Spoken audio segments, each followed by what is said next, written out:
today. I opened the old Blackstone for the first time in like 5 months. Oh, I mean, there you have to with the weather right now. Yes. You got to get out and grill a little bit. That thing was gross. Was it? Oh, I need a didn't little cleaning? realize. Yeah, it was a lot of rust, Yeah, And, and like, then some grease buildup. some grease like fungi or Yeah, something. yeah. Ooh, that's not good. And so I made Philly cheesesteaks yesterday on Beautiful. it. It's It a took me an beautiful hour thing. to clean it, and I'm still wasn't sure that I'd gotten all the rust juice off. You got a little bacteria on there. Woke up at 1:30. I'm like, oh, the stomach's feeling weird. It's A going little rumbling. It's going in circles, man. Feels This- like a washing machine. Headphone outlet is like cutting in and out. Uh-oh. That's not good. I've had that do happen to about me this? a couple of know times if- prior to leave. And whoever our engineer is, we have like a fill-in engineer now. He came in and fixed it for me. There we go. But yeah, the whole like I worry about that sometimes with my cast iron skillet because you're not supposed to like fully It is a cast iron. clean it. I mean, it's the same Yeah. thing. Yeah. Yeah. And so you just kind of let it build a little bit, and you scrub it down, not with water, but you try and clean it the best that you Oil. can. Oil. Yeah. And you're always worried about, is this, I mean, you're doing the right thing for the pan technically, Yep. but it does gross you out a little bit sometimes when you throw food on there, Yeah. and then you're like, what am I putting on my food right now? I tried some of the steak and I went, am I going to kill my family today on accident? I will tell you, with a 4 a.m. wake up call, not many things worse to have to do than a 1:30 dump. Yeah, it's pretty awful. Here's the other thing. Didn't even go. Yeah, false alarm. Just a fat fart. I'm like, well, okay. Yeah, I feel better now. Looked at my clock, 1:41. I'm like, this is terrible. You got to be careful too because you don't want to pull the chute too early. Right. Like if it's a big fart and you think you're all done, you're like, Right. all right, that's all it was. You get up. By the time you get back into bed, there might be something more there. Then it's an hour-long process. Now I got to get back. I got to go back to the bathroom. It's a whole thing, man. I didn't get out of my bed till 4:35. I was rubbing my eyes a million times, like, Drag it a little bit. I had that yesterday. I was like, hey, this is fun. I'm back at work. First day back. Let's go. A little energy. It was up at 3. The baby's crying. Oh, yeah. Today he slept, and I woke up at like 4:30, and I was like, oh, God, this again? I got to go back? One day wasn't enough? It's if it's not your baby crying, it's me. Get up! Get I need a up! co-host. Get your ass into work! a co-host now. Tired of carrying this show, damn it. Get your ass in here. Happy Tuesday, everybody. Swag, are you going to be gone tomorrow? Do you know yet? I don't have the official time, but it's expecting afternoon. So I'll be in the show tomorrow morning. God, your schedule sucks. And then man. we head for Manhattan, Kansas. He just gave us one of these. Here's the situation. He did Here's give when us- I'm leaving. This Yeah. is the situation. Yep. We think. We think. We think. Maybe, maybe not. Have you been to Manhattan? No, this will be a first for me. Yeah. I've been to Kansas City, Yep. but not not Manhattan. It's a 2-hour bus ride from. Well, I'm guessing we fly into either Kansas City or Wichita. It's a 2-hour bus ride. Now, do we have a tournament here in Portland this year? We do. Yes, the Sweet 16 and Elite 8 for 2 regions are coming to Yeah. Portland. For the women's tournament. For the we have- women's tournament. Okay. USC is a Stanford potentially could Stanford, be here. UConn. Oh. Yeah. Texas. Somehow we got UConn. UConn's a 1 seed, and they got put in Portland. No, instead of UConn's a Albany. 3 seed. Oh, a 3 seed, but they got put in Portland instead of Albany. What happened to UConn? They're a 3 seed? When was the last time that happened? Last couple of years. Has it? Have they fallen Paige off? Beckers was hurt for a while this season. They haven't fallen off, but they haven't. I mean, a 3 seed They for haven't them been the is kinda- juggernaut. They're not whacking people by 30 every They've night lost the the way they used stranglehold. to. Okay. Yes. Yeah. It's kind of spread out a little Yes. bit. Now you Yes. got LSU. Yes, you South got Carolina Iowa. ran the table and undefeated. For a number 1 overall seed in an undefeated season, they are under the radar. They lost five players to the draft, and they're undefeated this year. South Carolina did. They're Yes. kind of UConn now. Yeah. That's a little impressive. And all the hype is around, obviously, Caitlin Clark. but and LSU's in their Iowa, region. And LSU could meet them to go to the Final Four. But Ah. LSU would have to get by UCLA first. I know you're not going to watch a lot of that. No, I'm not. But I'm telling you, when it gets to the end, You guys are selling it good, though. I'm kind of getting excited. watch those Elite 8 Final Four games. We're going to the Elite 8. I mean, you have to if We it comes bought to our tickets. Portland. Do we ever get that for the men's tournament? Not that high. We haven't got that high yet. We're I opening know round. they're hoping to. And then the women's Final Four is here. I know think that. It's 2030. Yeah, they're starting to do like construction on the Moda Center for that. Yes. Once the Blazer season's done, they got a lot of Yeah. stuff they got to fix up around there in order to host the women's Final So Four. this one here is kind of dress rehearsals. So there'll See be how it people in goes. there assessing things and how how everything goes to figure out what they need to work on between the end of this and then before the Final Four. I'm assuming I was the number 1 seed, but that's a bummer that Caitlin Clark wouldn't be coming through here. Yeah, they're a number 1 seed, but they're in one of the Albany regions. Yeah, they're not coming this way. I think before the Big Ten conference tournament, a lot of the projections were that they would be here, and so we were like, "Ooh."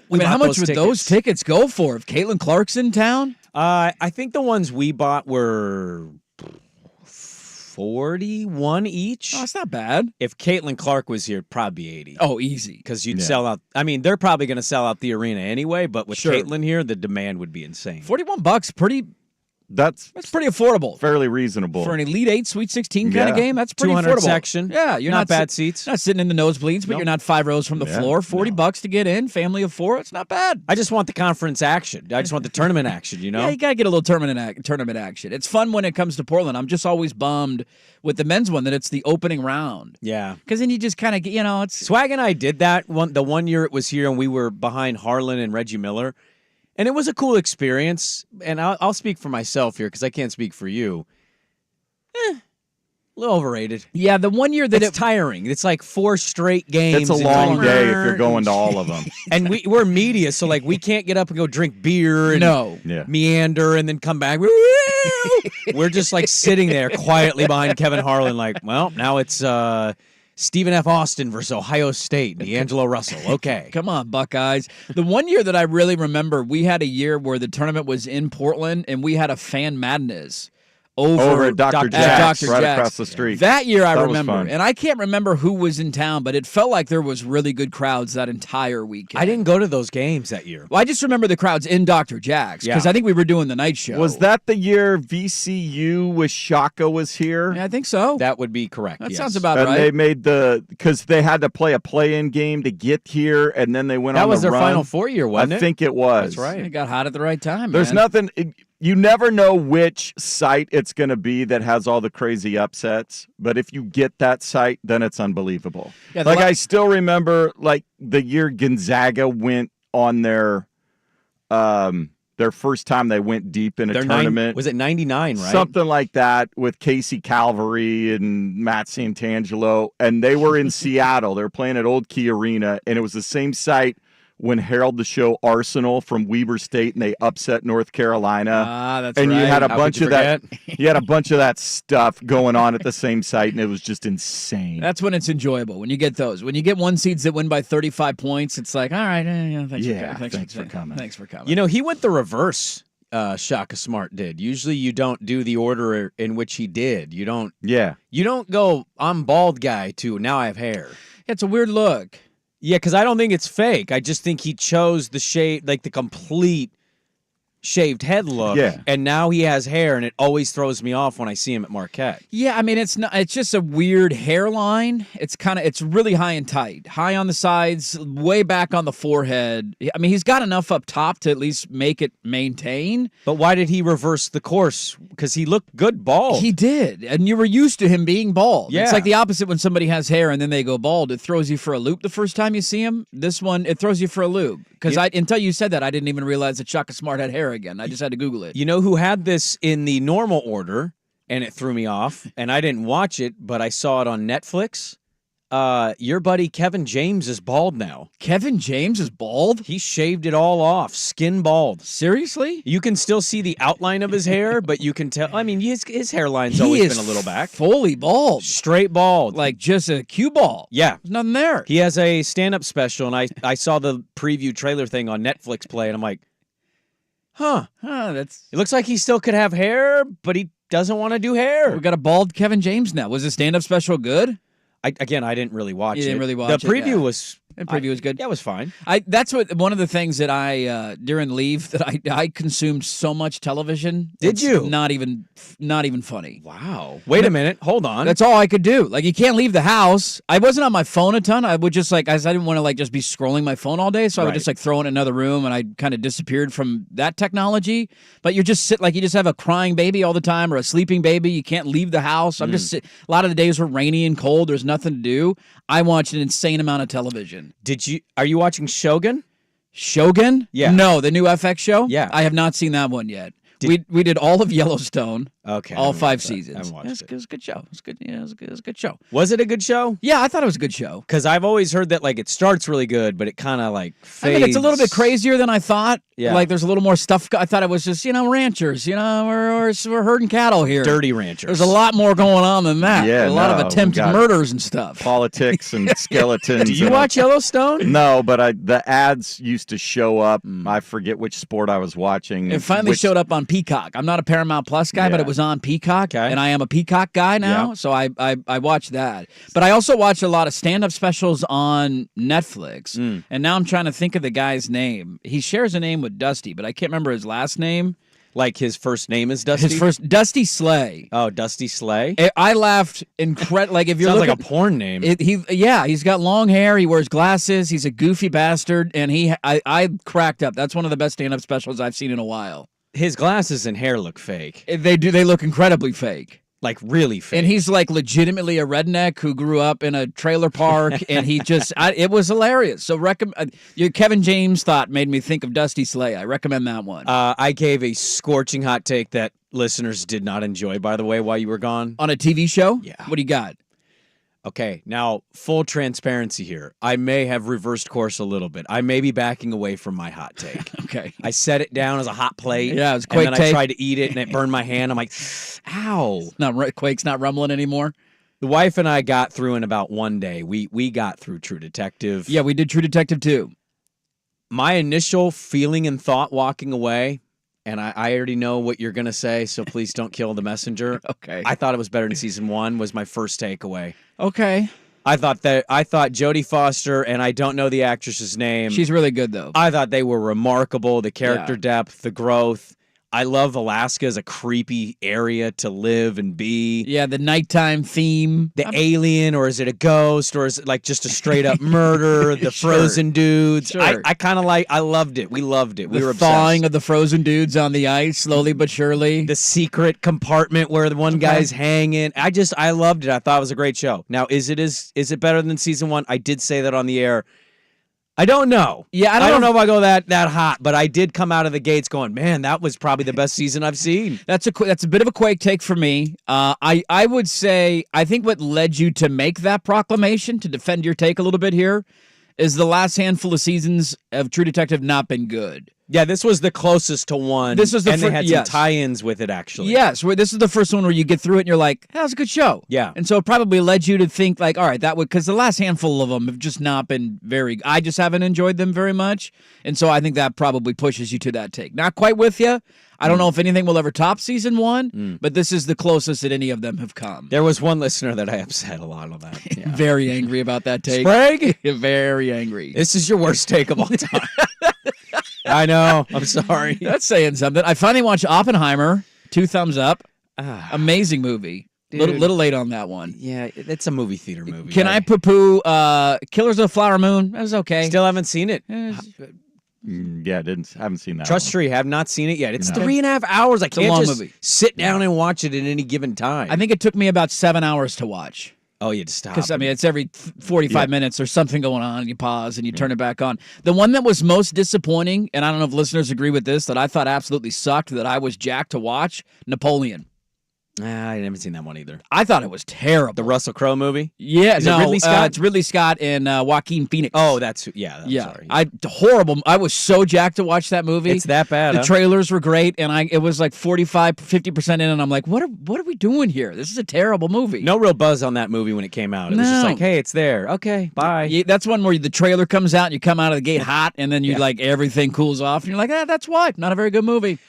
Speaking of good and not good, Dirt and I got stuck into a sports back and forth last night after something had happened in sports. And I want to start the show with it.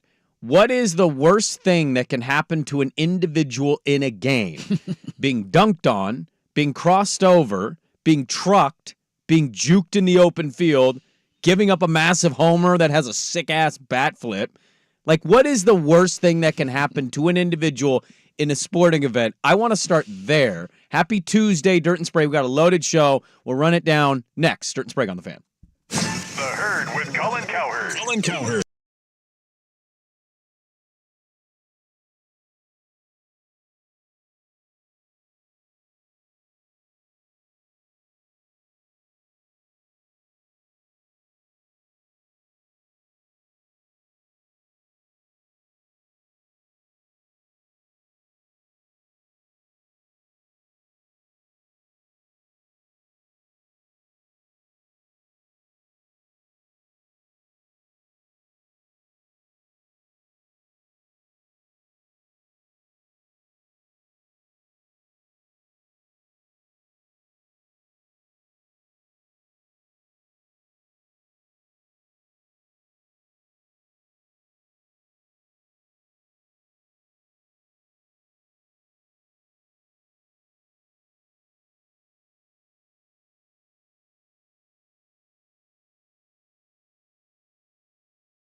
This is Dirt and Sprague on 1080 The Fan. We have a lot to get to today. Some leftovers. We didn't even get to the jersey exchange. We did not. One of my favorite sports moments of the year in the NBA. Did you see this, Swigard?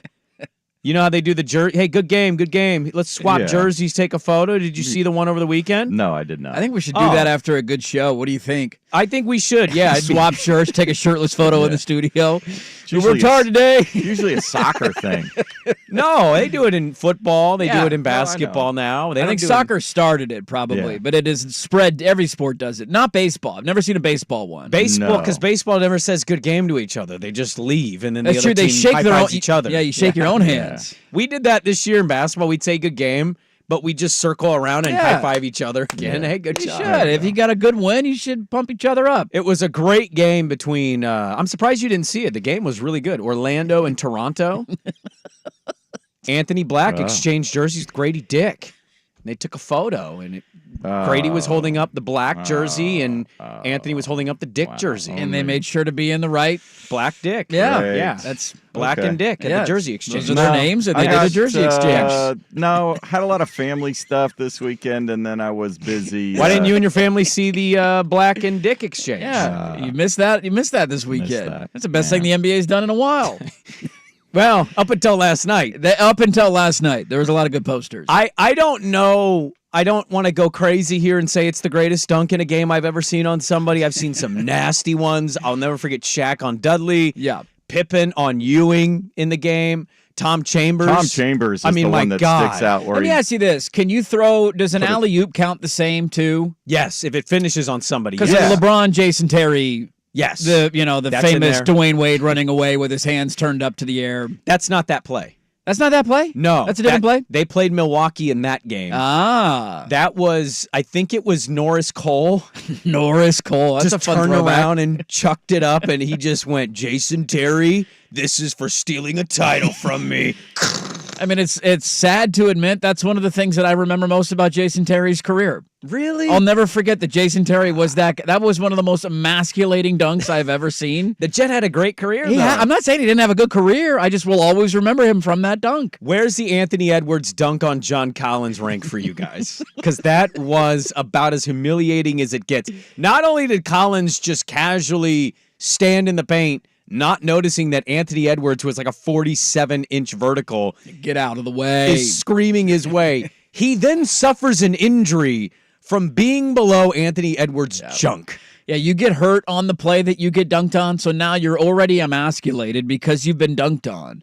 And then on top of it, you get hurt. That's about as bad of an outcome as you could ask for. Look, it's always you get your prisoner of the moment stuff when you see this. It's up there though. That is one of the most impressive dunks I've ever seen. DeAndre Jordan, Brandon Knight. Yes, Brandon Knight, he left his body. Wow. But that is a 7-footer on like a 6'2" guard. Yeah, this is a technically guard who is a big-bodied guard, but Yes. he's technically a guard dunking on a big. Yes. Who for a long time was a future Blazer. Great future Blazer, John Collins. A kid asked Anthony Edwards as he left, he was signing his shoe, and Anthony Edwards said, "This is the first night wearing my new shoe." And the kid goes, "Can I get your jersey too?" And Anthony Edwards goes, "No, I got to give it to John Collins." And he ran back in the tunnel. So when I asked this question last night about the worst thing to happen to you, you have to like define it a little bit because people will say like Bill Buckner making an error, like That does, yeah, we're not talking about that. No, this is like something that happens to you from another like another athlete does something to you. Yes. Like somebody texting and dropping a wide open pass to win the game. That's awful. It's just like a mental error. That's a personal mistake. Nobody did anything to you. Right. So this is where I think you gotta carve it out a little bit. And I spent a lot of time thinking about this. I know you did. You texted me. We talked about it. Giving up a bomb in like a major, like a Jose Batista bat flip, that's tough. That's rough to go through. But pitchers give up a lot. You give up a lot of home runs if you pitch long enough. And Gonna happen. It's going to happen, right? Getting trucked, getting stiff-armed, not ideal. Getting ran over in the open field, I think takes the cake for me football-wise. Like you're coming up to make a tackle, dude lowers his shoulder and just goes right through you. But what about like a Barry Sanders I'm here and now I'm not. And Which way did I go? You look like an idiot diving and grabbing air. Right. It's not good, but I still think I'd rather have that happen to me than get just ran over, because that's like a question of your manhood. Okay. You threw in the crossover, which is a good one. The crossover can be bad if you make them fall. There's a caveat, though. The Kimball Walker step back shot over pit. Oh, my God. You got to make the shot. You do. That's the caveat. So you can get crossed over. You do. But if you don't make the shot, people don't really remember it. You're like, oh, that was a nice crossover, but you didn't finish the play. Mm-hmm. I still think getting dunked on's the, like, when you're going up trying to challenge another, like, you're jumping to make a play. You're meeting at the apex point, and you just get yammed on, that's as bad as it could get. No, I think it's the crossover. You think being crossed over is I worse think than being if dunked you on? get crossed over and you trip and fall and dude just marries a 17-footer, that's living forever. At least you're trying to go up and get in the way of a dunk. Now, if, somebody's just coming with more force than you can handle, then... Have you guys, I don't know if you know this top of your head, if you can remember. That phrasing was good. Do you remember, this is years ago, Randolph Childress. Oh. Do you remember this? Wake Forest legend, I believe. Wake Forest legend. If you Google Randolph Childress UNC dirt, it is one of the worst, it might be the worst crossover shot ever in basketball history. He not only crosses the UNC player so bad, he then looks at the player and, like, he gestures at him, Are and you gonna then get up? he shoots. Okay, now I'll shoot. And he nets it. Oh, yeah, I remember this play. It is one of the worst. It's that or the...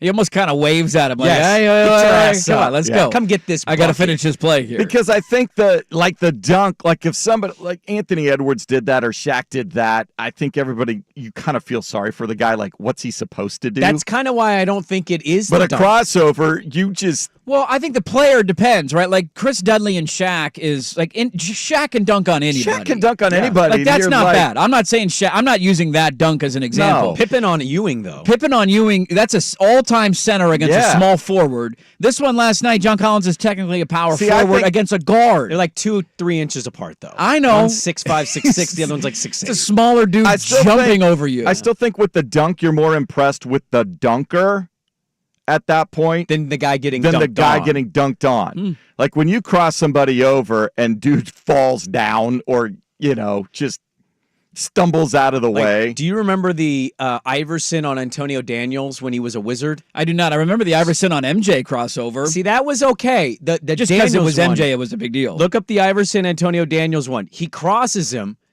and then he brings it back, and Daniels goes to come back, and he slips out on his foot, and Iverson passes him again. He crossed him twice in one play, and if you watch Yeah, the play, yeah. Daniels actually acts like he was like a foul happened to him. He gets up. Yeah. He's like, "Hey, where's the call?" Where's the call? Like he did anything to him. Like it's one of the worst ones. Right. That is more embarrassing, I think, than being dunked The on. most embarrassing thing, though, in sports is an own goal. Yeah, but again, that's something you're That's doing to something you're yourself. doing to That's like an yourself, error. That's but- a Bill Buckner kind of play. By the way, our biggest game of the year, our last game of the year, Oh, scored for the other team? my daughter never had one of these moments. Oh, She no. just rebounded and shot it back up for some reason. Oh no! Thankfully, she missed. And she goes in the game. She goes, "That was a pass." I'm like, "I watched you shoot that, That was ball." not a pass. Don't you lie to me. You were up with that shot attempt Oh, right that would there. have went in. I'd have been so embarrassed. Yeah. I feel like I've definitely had all of these things happen to me in some level of athletic competition. You've been dunked on? I have been dunked on. I've been not in dunked- like an actual game, but like playing in a rec league kind of situation. Okay. And this is why maybe this is a height problem for me. This is like that to me was the most embarrassing thing. Oh. I kept Antonio Harvey from dunking on our 3-on-3 team one year when we played in that old Sure. 3-on-3. How would it have thing. felt if he yammed in your face Exactly. and you had a ball sack that was on the your only rule. forehead? I How was does that like- feel? Huh? I was like, why Wanna are get we teabagged playing in the these middle of a guys? basketball game? No, I We got don't. put in some league with like some dudes from the Portland Rain, and Antonio Harvey was coaching him, and so he was playing against us. And I'm like, what is Player this? coach? Is he Bill Yes. Russell? Yes. Let's do this. And I like, okay, one rule. They're not dunking on us. I don't care if you pants them. I don't care if you linebacker them. They're not dunking on us. We're going to lose, but no embarrassment. Let's do a poll question on it. Okay.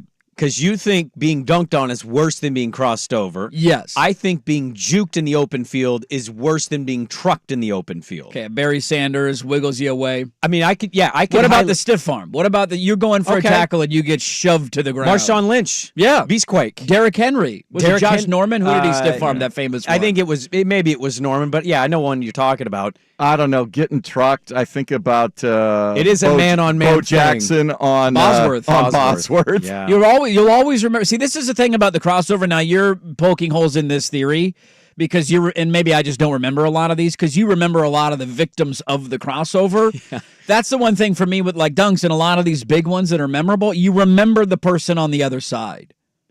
And that's the thing with like getting juked in the open field. How many times do you remember like who? And maybe Barry Sanders is a bad example because he did it to everybody in the NFL. The entire defense, right? But there's not a lot of those where you're like, remember when he put that guy in the spin cycle and he fell down and fell over? Like when you remember the victim of the play, that's when you know it's bad. That's a good point, Swag. What was the name of the cowboy in the famous run where Sanders was going to the right?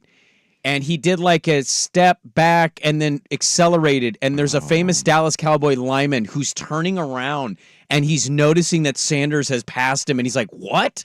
And it just catches him off guard. Do you remember that play? I remember the play. I don't know who the player was, but I know 75. exactly what you're talking about. Number 75. Yeah. He has the dumbest expression like, what? He's here? Where did he go? I can't believe it. He's invisible. We'll do a poll question on this. What is the most humiliating thing that can happen to you as an athlete? That's not like a mental mistake. I dropped a pass. Yeah, I topped a tee shot in a tournament. I don't even think a home run is up there in this. I mean, I've given up a bomb. It's not great, but it doesn't come close to getting dunked on. Oh, yeah. Being crossed over. Mine was it was in transition, and I'm just like floating around on the defensive end of the floor, like, hey, I'm going to play, and then I somehow find my way underneath the hoop, and then I didn't even realize it was coming. It was an alley-oop, and I look up. I slightly tried to jump, which I can't do, so I got about a half an inch off the ground, and I got dunked on. How do we fare against the best? I'll tell you more next on The Fan. Now, from the Fan Sports Desk, a Sports Center update on 1080 The Fan. Brought to you by A&E Plumbing, Heating, and Air, serving Portland, Southwest Washington, and the Gorge, online at AMEheatingandcooling.com. It's hard to stop a train. First on The Fan, Trailblazers' fourth quarter rally comes up just short in the Windy City. They erased a 14-point deficit entering the final period to grab a 3-point lead in the final minutes. And then were outscored 10-2 down the stretch, losing 110-107. Anthony Simons led the Blazers with 30. Portland back home to face the Clippers on Wednesday. The NCAA men's basketball tournament officially begins tonight. First 4 games in Dayton, Ohio at 3:40 at 16 seeds Wagner and Howard battling to face number 1 seed North Carolina. That'll be followed by 10 seeds Virginia and Colorado State playing for the right to face 7-seeded Texas. Both those games can be seen on True TV. Opening day in the major leagues just over a week away. Blake Snell finally has a team to play for this season, inking a 2-year, $62 million deal to pitch for the San Francisco Giants. In the NFL, deals continue to flow as well. Saints signed defensive end Chase Young to a 1-year, fully guaranteed $13 million contract, while former Oregon Ducks linebacker Troy Dye gets a 1-year deal to join the Chargers. More sports scores and stories in 30 minutes. Jason Swigard from the Fan Sports Desk. Listen live or on demand on the Odyssey app, the Fan's desktop player, or tell your smart speaker to play 1080 The Fan. More, please. Golf in the Northwest with Jason Swigard is back.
Dirt and Sprague on 1080 The Fan.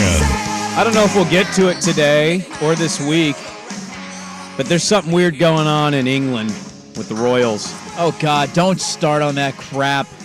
Those inbreds, nobody cares. I don't know, Go man. sleep with another cousin. Is it Katie Holmes or is it Kate Middleton? I don't know. I don't know. I got caught up in it yesterday. AJ, you got sucked into that vortex? I text my gambling co-host because she's super in on it. I go, is this really her? And she's like, her gait looks familiar, but her face looks skinnier. And I went, What is wrong with people? What is wrong with... I mean, I obsess over stupid sports things, so I shouldn't cast stones, but still. Yeah, we're debating what's the worst thing that could happen to you in a game. This is way more serious than some princess disappearing. Which one of these four things is the most humiliating thing that can happen to you in a game? Being dunked on, being crossed over, being trucked in football, being juked in open field. At Dirt and Sprague, the poll question is up right now. The two that are tied in the early voting, being dunked on, being trucked. So your two that you like the most. Those are my two. And my two are, well, one of them's not even getting a vote. Not even a vote The yet? juke in the open field. I view it so, when you're the person being juked out of your shoes. Yeah. God, it's a bad feeling. It And it is. looks so bad on tape. You look lost. Here's another good example, though, of the trucking, because you remember these quite often. When I say Jeremiah Masoli, what do you think of? Oh, Lance Mitchell, my classmate. You never, right? Like that. Those names will always be connected. A big play, open field tackle, truck. You're Yeah. always going to remember that. So you've hit on something pretty accurate. I overlooked it. The fact that we remember who it happens to Yes. in the situation, yeah, I think that's a fair thing Now, to consider. You remember a lot of the crossovers. I don't remember a lot of those. You're more of a hoop guy than I am. I remember some of them, but you usually, it's like, oh, that's a cool highlight. Like, but I don't even think the AI Jordan one's really that bad of a crossover. It's just Jordan. But he hit the shot. Yeah, And he's Jordan, and it was Iverson as a rookie. But a lot of these big-time dunks that we're talking about, you remember the victim You in do. all of them. You do. And we will last night. Reeves, you will always remember a white dude just getting teabagged in the paint again. And John Collins got hurt on the play. I showed my daughter a Shaq highlight. I said this on the show when you were gone, and one of the dunks is Shaq on Dudley, and she goes, "Why did he do that to him?"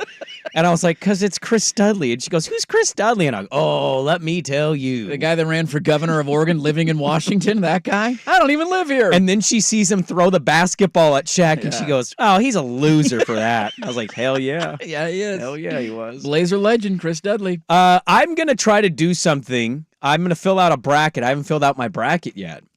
I haven't either. You have to tonight. The tournament starts tonight, Brandon.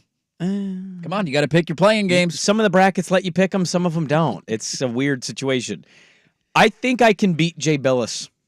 Oh, that's your challenge. Jay Billis has his bracket at ESPN.com. Like what was the old Beat show? Stump the Schwab. Stump the Schwab. Stump the Schwab, That was a good show. I used to watch that quite often. After the second season, I was like, okay, I get it. It's fun sports history. This guy knows everything, and I don't. Yeah, it's just some fat guy sitting behind a desk. But I wonder if I can beat Jay Billis, because we talked about it yesterday. Uh-huh.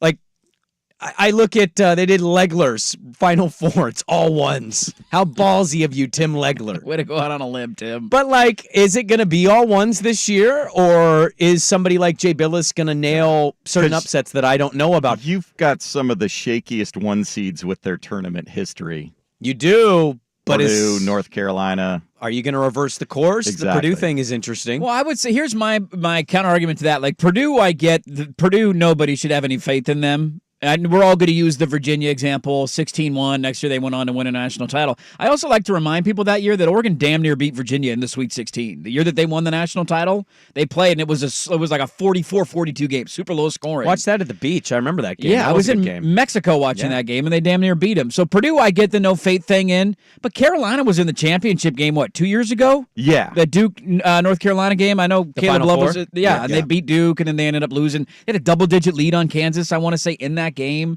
So but Houston was in the Final Four, has been consistently competitive. Sampson's a good coach. What are you looking at me? What's that noise? Oh, that's the printer. Oh. I'm like, what the hell? Is something playing right now? Sounds like an the old sound 8-track? machine my baby sleeps with. It's like a rain, a light rain falling on a tin roof in the background. And UConn won the national title last year. Yes. So I do think there's faith in like 3 of the 4, but the tournament is crazy, and you just never know what the hell's going to happen. But can you beat a Jay Billis? This guy watches as much basketball as one probably can with that sport. Sure. I've watched almost none of it, and I feel like I can beat him. I mean, yeah, you have a chance to do it. I don't necessarily like your odds, but there's a chance to do it because it's random. Like you're going to get random. You're going to get a 14 seed that makes it to the Elite Eight. Can you correctly pick that?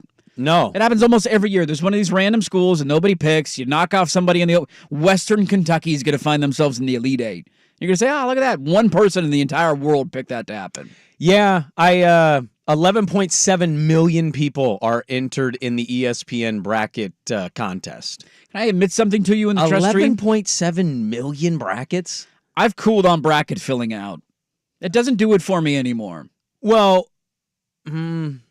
like you just don't enjoy writing it? No, I used to look forward to the bracket coming out every year and would fill out my, I was multiple bracket guy, and you get your highlighter as the tournament goes on. All the games you get right. I don't know. It doesn't move the needle for me anymore. I enjoy the opening 4 days of the tournament. Maybe it's because my bracket is busted within 48 hours every single year. That's usually the case. And it's with like, everybody. what the hell's the point? Like, I'm filling this out, and it's going to be like one day in, I'm going to pick a 2 seed to win the national championship, and St. Peter's is going to beat Tennessee. Like, could I beat Swag in this? Because he correctly, countered all my college basketball takes from yesterday. I'm picking Alabama. They're big. The next team's bigger. Should we have a bracket challenge on our show? I think we should. Are we doing? Well, I guess I should ask that for off the air, but sure. Yeah, I think the answer to that is no, but we can do a show bracket challenge. All right, as long as I'm covering the bases here is what I'm trying to make sure. So if we're not, then we could do a show. Now, are we doing dual brackets? Are we doing both brackets? Let's do a men and women's. Yes, because he might beat me in the women's bracket, and I've watched way more women's basketball than he has. I'm going to be Shannon Sharp in that one. Shannon Sharp had all 1 seeds in the men's Final Four and women's Final Four. I think I'm going chalk if I got to fill out a women's bracket. So you got Iowa over LSU? Yes. Stanford's a 2 seed. Yeah. Ooh. There was some controversy with Texas getting the 1 seed. Yeah, there after was. USC beat Stanford in the Pac-12 there tournament was. I was championship. very upset about that. Yeah, there was. Very upset about that. Should we do both? Yeah, let's do both. Okay. Double bracket challenge? Are you guys doing the work one? I don't know. Okay. What's it, $20? I'm not paying. That's the thing. I stopped doing that. So you're playing but not paying? No, I'll play you guys because we're just Yeah. filling out brackets for fun. I'm not paying $20. This thing's gonna burn in 1 day. It's gonna be done. I kind of saw that email and I'm like, that sounds fun. And then I'm also like, but that $20 could be spent at A. Yes, it could. Yes. I'll save that money from my master's pool that has a big payout that I at least feel like I have a puncher's chance at winning. Coming up next, a story in college football that caught my eye and a revisit on a topic that didn't get to talk that much about. We'll get to it next on The Fan.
This is Dirt and Sprague on 1080 The Fan.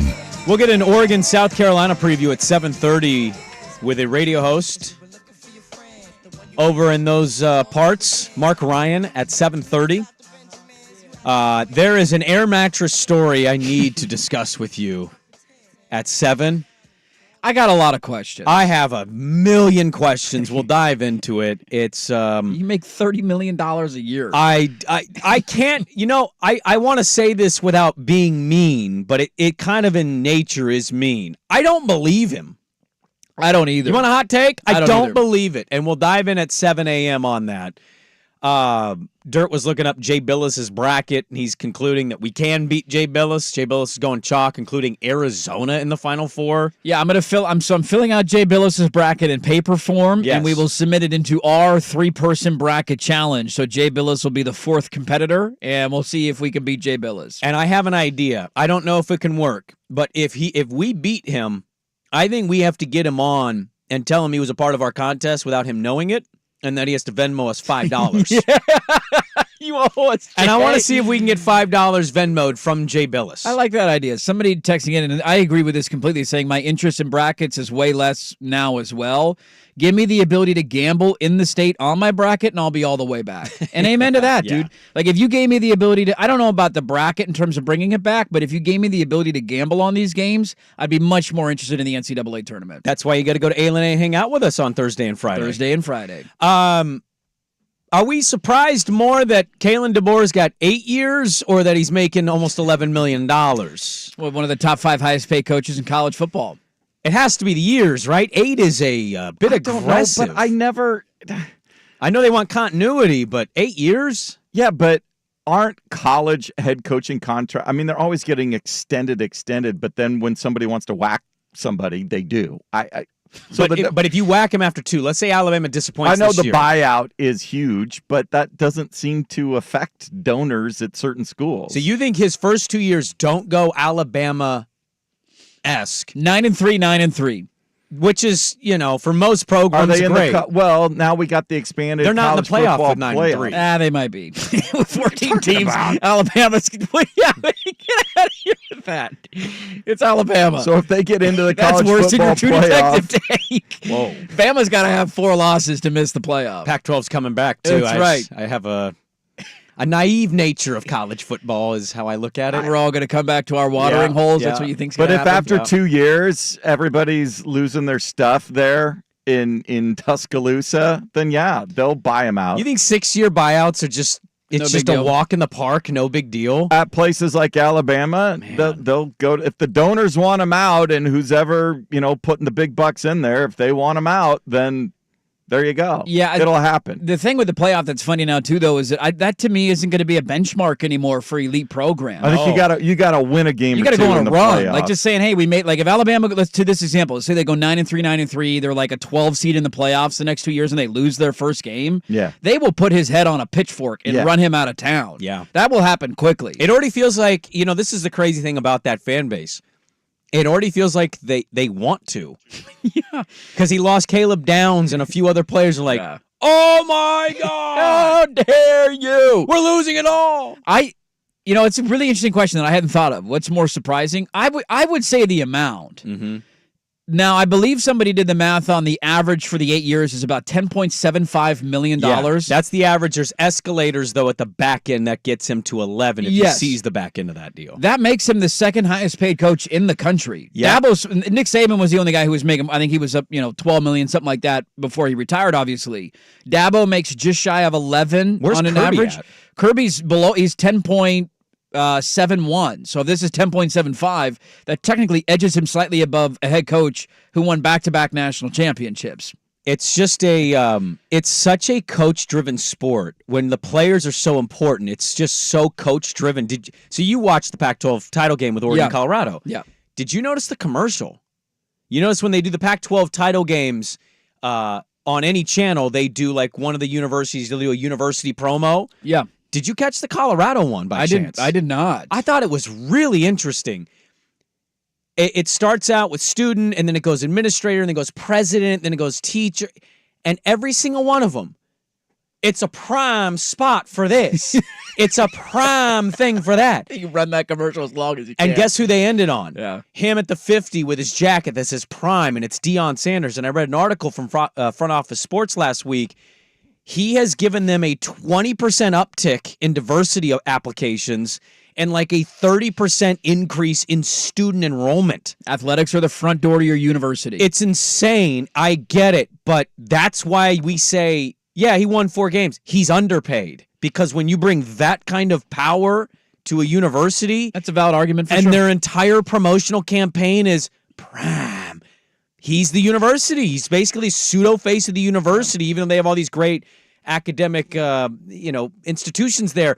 But that's the thing about college football. I don't know where to go with that. It's like, I don't know much about Colorado's I academics. don't actually, but he's the face of it. You know, is. This happened at Oregon when I was there. Chip Kelly did the same thing. When he was at Oregon for 4 years, the enrollment skyrocketed. Yeah. Because you were relevant and you were fun and you was cool uniforms and you're on TV every weekend, and everybody was talking about your school, and enrollment skyrocketed, and it led to all these California kids coming in, and now it's a spoiled fan base and the students show up late and they leave early. It's not the same as it used to be, but this happens at universities across the country.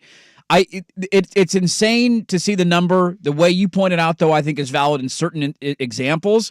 I don't know if Kalen DeBoer is worth this much money. You know my fears about him in recruiting, and I think he's a terrific football mind. I also think he's a guy who probably has his eyes on the NFL. I don't know if I would have given him really? You think he's got bigger sights than Alabama? I absolutely do. He strikes me as the kind of guy who does not like to. He just wants to coach football. I hear that. And you give him a job in the NFL with a decent quarterback, I think he's jumping the first chance he gets. The other thing that was actually pissing me off, despite my hatred of the university, I saw a lot of this yesterday where people say he's making more than double than he made at Washington. So I'm making $4.2 million at Washington. And you're leaving out the context that they offered him multiple contracts of 7, 8, 9, and according to some in Seattle, even got up to $10 million a year in a contract offer for him, and he turned them all down. Yeah. All of them down. That's why that article that came out on ESPN where he was like, it was hard. I didn't want to leave. I woke up and said, all right, it's time to regroup. Yeah. Dude, you turned down, 2, 3 contract extension offers before the year, during the year, and after the year. Making $9 million a year. You were never staying there. No. If you wanted to stay there, you would have waited till a little bit later in the season, see how the year goes. You know that offer went up as the season went on, and the longer he didn't sign. If they get you into the $9 million range, that's one of the 10 highest paid coaches in the country. You're taking that offer if you want to be in Seattle. He didn't want to be there. Who will be there longer now? 8-year contract for DeBoer. DeBoer or Nate Oates, the men's basketball coach? Nate Oates. You think Nate Oates? I think so. I used to think the NFL thing too for him. Alabama's just it's as close to the NFL type of program as you can get, where he can just say, they have general manager spots now. Have you seen this? These colleges, and it's basically a guy that just controls the chaos for the coach. Mm-hmm. It's a big recruiting, yes, scout evaluation, all that stuff. It's massive. And so they have these jobs they've created where the coach can just be like, you go deal with that. I think that exists until he has a year where he goes 8-4 and they try and burn him at the stake. Because that's going to happen there. Mark my words. I have a hard time, as a lot of people feel different ways about him. I just have a hard time seeing him being 8-4. Sure. I he understand proved me that. wrong in back-to-back years. I'm like, And then he got through it every time. What did we say when Lincoln Riley went to USC? Yeah, we did. He was elite. He won at the highest level And outside of a national title. Great, yeah. First year, he's got Caleb Williams. Look at that. We're in the mix for the playoff potentially. Yep. Now, how's everybody feeling about Lincoln Riley? Well, I still like Lincoln Riley, but he's a great coach. Folks are a little concerned or wondering. He's not dominating the sport the way some people thought that he would, and I think that's the buyer beware. It was a perfect storm at Washington. Maybe it happens again at Alabama, but it's a really difficult conference to win in. An air mattress derailing the Blazers season. Who'da thunk it? Next on The Fan. Hey everybody, Sprague here. Is your water heater in good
Sports Desk, a Sports Center update on 1080 The Fan.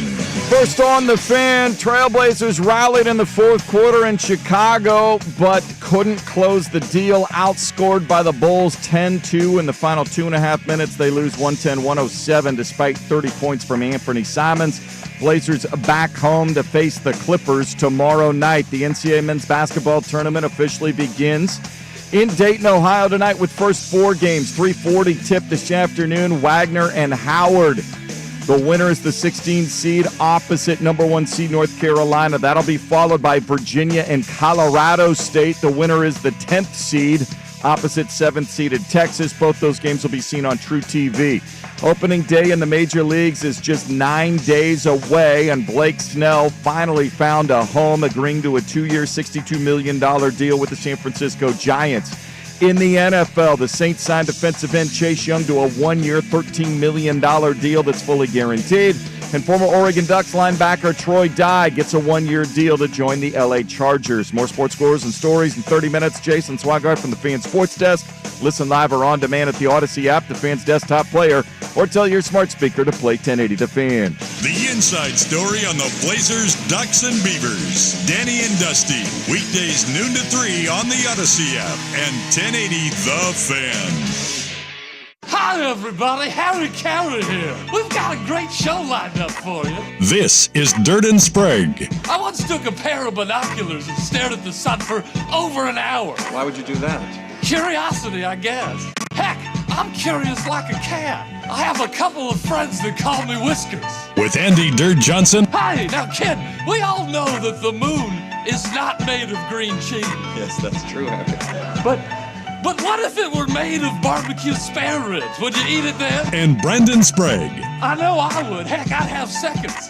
And then polish it off with a tall, cool Budweiser. Dirt and Sprague on 1080 The Fan. All right, welcome back in. Hour number 2, Dirt and Sprague here on Portland Sports Leader 1080 The Fan, the Odyssey app, 99.5 HD2, and YouTube.com. A lot of fun in hour number 1. You can always catch the podcast at 1080thefan.com. Mark Ryan from Upstate Radio joins us at 7:30 for a South Carolina-Oregon preview, a 6-11 matchup. We can make fun of them. They think they're the real USC. Yeah, that's a weird thing to be thinking. Nobody refers to them as USC except maybe themselves. I remember being down there one time when my brother lived in North Carolina, and he used to buy me gear, and I was wearing a South Carolina shirt at dinner. Somebody, a gal, like a server, asked me, "Oh, you go to USC?" And I was so taken aback. It's like, what? I was like, "No, I go to Oregon, but thanks for asking." She said, "Oh, you're wearing the shirt." I looked down, I was like, "What are you talking about? This is a South Carolina shirt. Nobody calls you USC." That's like us Oregon State Beavers arguing at Ohio State. We're the OSU. Yeah, who's the real OSU? A reminder, Thursday, Friday, George McCoy at Warren Allen Attorneys at Law presents Fan Madness from noon to 7 at Allen A, the Stadium Sportsbook. Danny and Dusty and Isaac Katsuga will be broadcasting live Fan Madness presented by George McCoy at Warren Allen Attorneys at Law. Injuries and missing work ruining your day? Call George McCoy at warrenallen.com. He'll make them pay. For more info on Fan Madness, go to 1080thefan.com. Massive story to start the second hour here.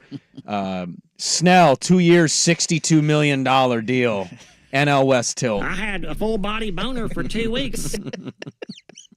With a 1-year opt-out, so he's going to have a good season and be a free agent again next offseason. Love it! He won the Cy Young, right? He did. Why does nobody want him? People don't pay in baseball anymore. It's really That's weird. wild. Unless your name's Shohei Ohtani and you can hit and pitch, you're not getting a big-time contract. Unless you're a Japanese superstar, Dude, nobody we're gets the money. 9 days away from opening day. I just learned that in Jason Swigart's update. Me 9 too. days away. Yeah. Actually, technically, like 24 hours away because the Dodgers 24 and hours, but Padres play in traditional Korea. opening day with all 30 teams scheduled to play is Thursday, March 28th. Do you see them all get thirsty over a Korean gal the other day? Do you see that highlight? No. Go look that up. There was missed that. there's a Korean gal. I think they've been playing over there. Yeah, spring they've training been games. over there playing some local teams, and then they'll play tomorrow and Thursday Some morning. guy, I don't know who she is, but she got up Oh. and threw out the ceremonial first pitch, and then they panned over to the Dodger dugout, and they were having some fun with it. Like panting labs over there. Basically, tongues on the ground, like, you know. Well, that dude's kind of weird. Can we agree to Shohei? this? Shohei or Blake Snell? No, Shohei. Shohei? I'm married now. What? I can't tell you my dog's name. What? He's a weird Japanese superstar, Well, man. I will say I don't think we appreciate how many Japanese media are assigned just to follow him around. No, I know. I get it. I at saw the this. Ichiro thing. I He's a lived it. Shohei defender now. Yeah, that's- He's my guy. Let's give him a break. It is a here. little odd. Like, I'm married now to a nice woman. What? What's her name? Don't worry about her name. She's a normal person. Apparently, Shohei might play a little first base this season, is what I'm seeing. She goes to high school in Canada. Don't worry about it. She's definitely real. Dude, but the baseball free agency thing is really strange. Like, I don't get it, man. Well, there's a whole bunch of infighting now in the Players Association. Yes, there is. They're not happy that teams spent $1 billion less this offseason than last That season. the players union wants to replace somebody. Yeah, I they read an want article the on that. they want the lead negotiator out. yeah. And this young hotshot lawyer who helped the minor leagues get their deal done. I don't know where it's going to go. I Sorry, did we're not gonna intend for this. sidetracked here. This is my fault, but I did not intend for this to keep going. Very excited. Blake, I mean, who wants Shohei when you get Blake Snell, right? How many Cy Youngs does Shohei have, huh? That's right. That's what I thought.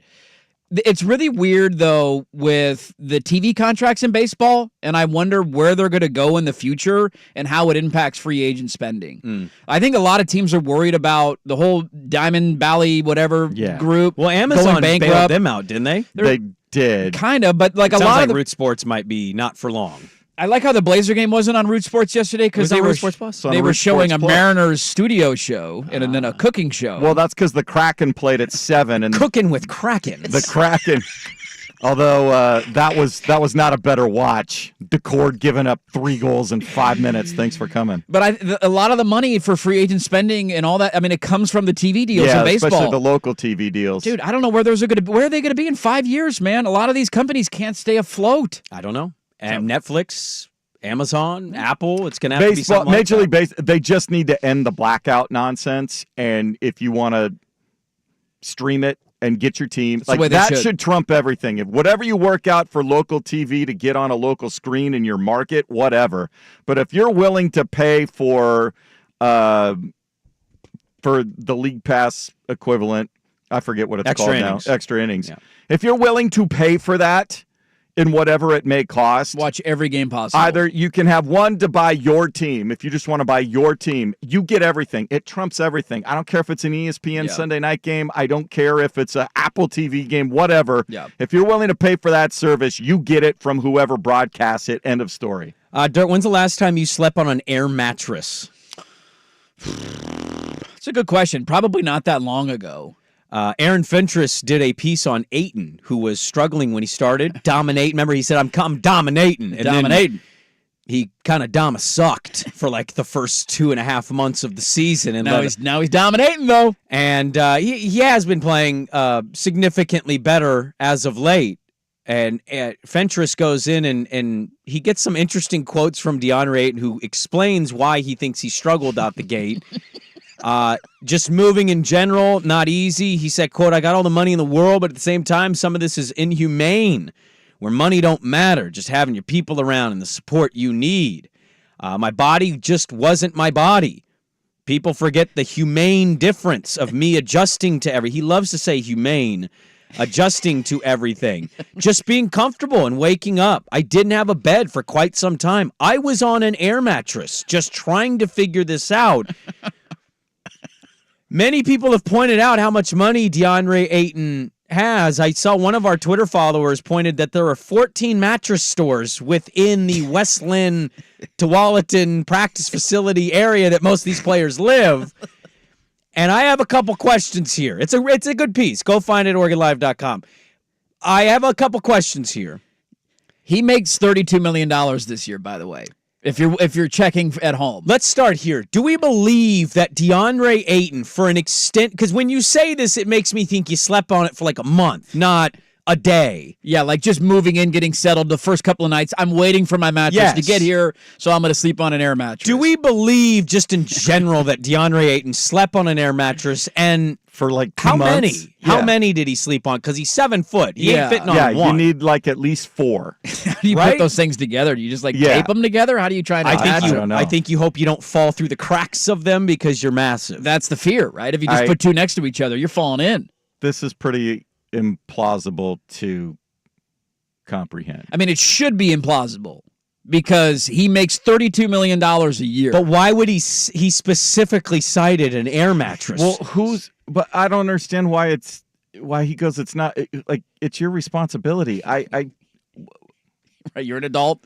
You move to a new house. You get the furniture for the house. Have it can something be that delivered. all of us, literally all of us, have to do. You can pay for people to assemble the bed and put it all together. The They do Blazers, that. the famous LaMarcus house, and we found out years ago that house is it's been used through different people.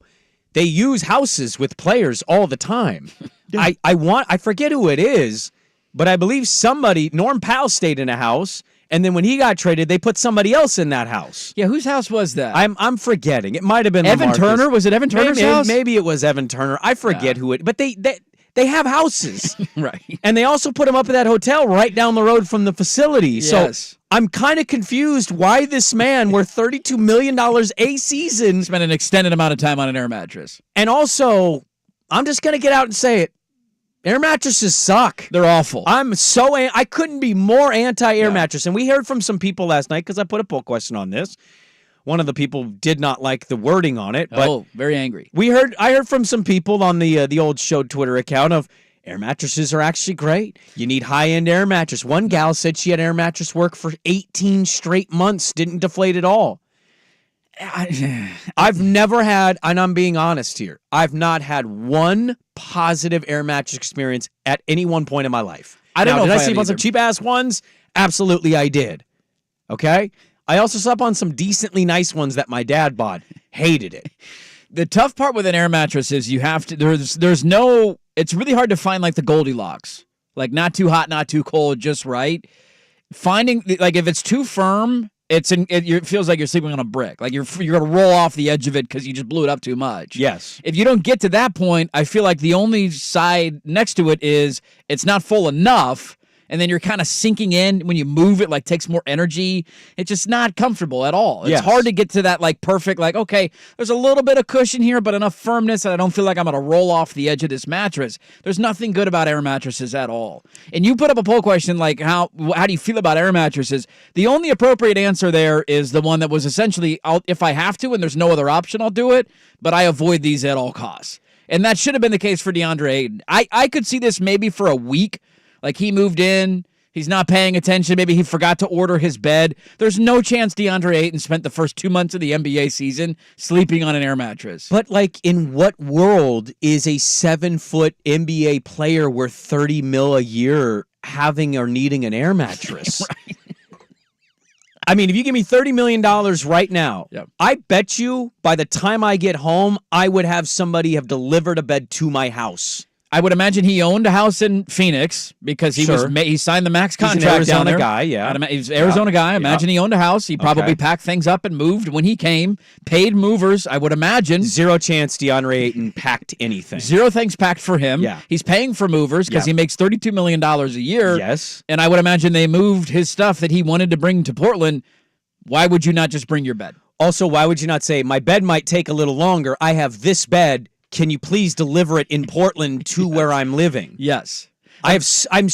We have, like, whether it's Fentress, Meringue, We need a follow-up here. Hyken, whoever the hell it is. Hold on, if you're listening. I need a follow-up here on DeAndre Ayton air mattress gate. How long did his 7-footer sleep on one, and why did he sleep on one? Yeah, the more reasonable thing I think that would resonate with folks is the idea of being the young 20s, single something, and you just throw your mattress on the floor. I did that a lot. That was my college setup. Right, like I didn't have a frame. I don't have a frame. I don't have a box spring. I'm just, I got a mattress. You throw it on the floor. It's all you need. You sleep on the floor. It's not a big deal. I did that for like 2 years in college. Right. That's more relatable, I think, than saying I slept on an air mattress. Like if I'm moving, one of the first things I think of is my mattress.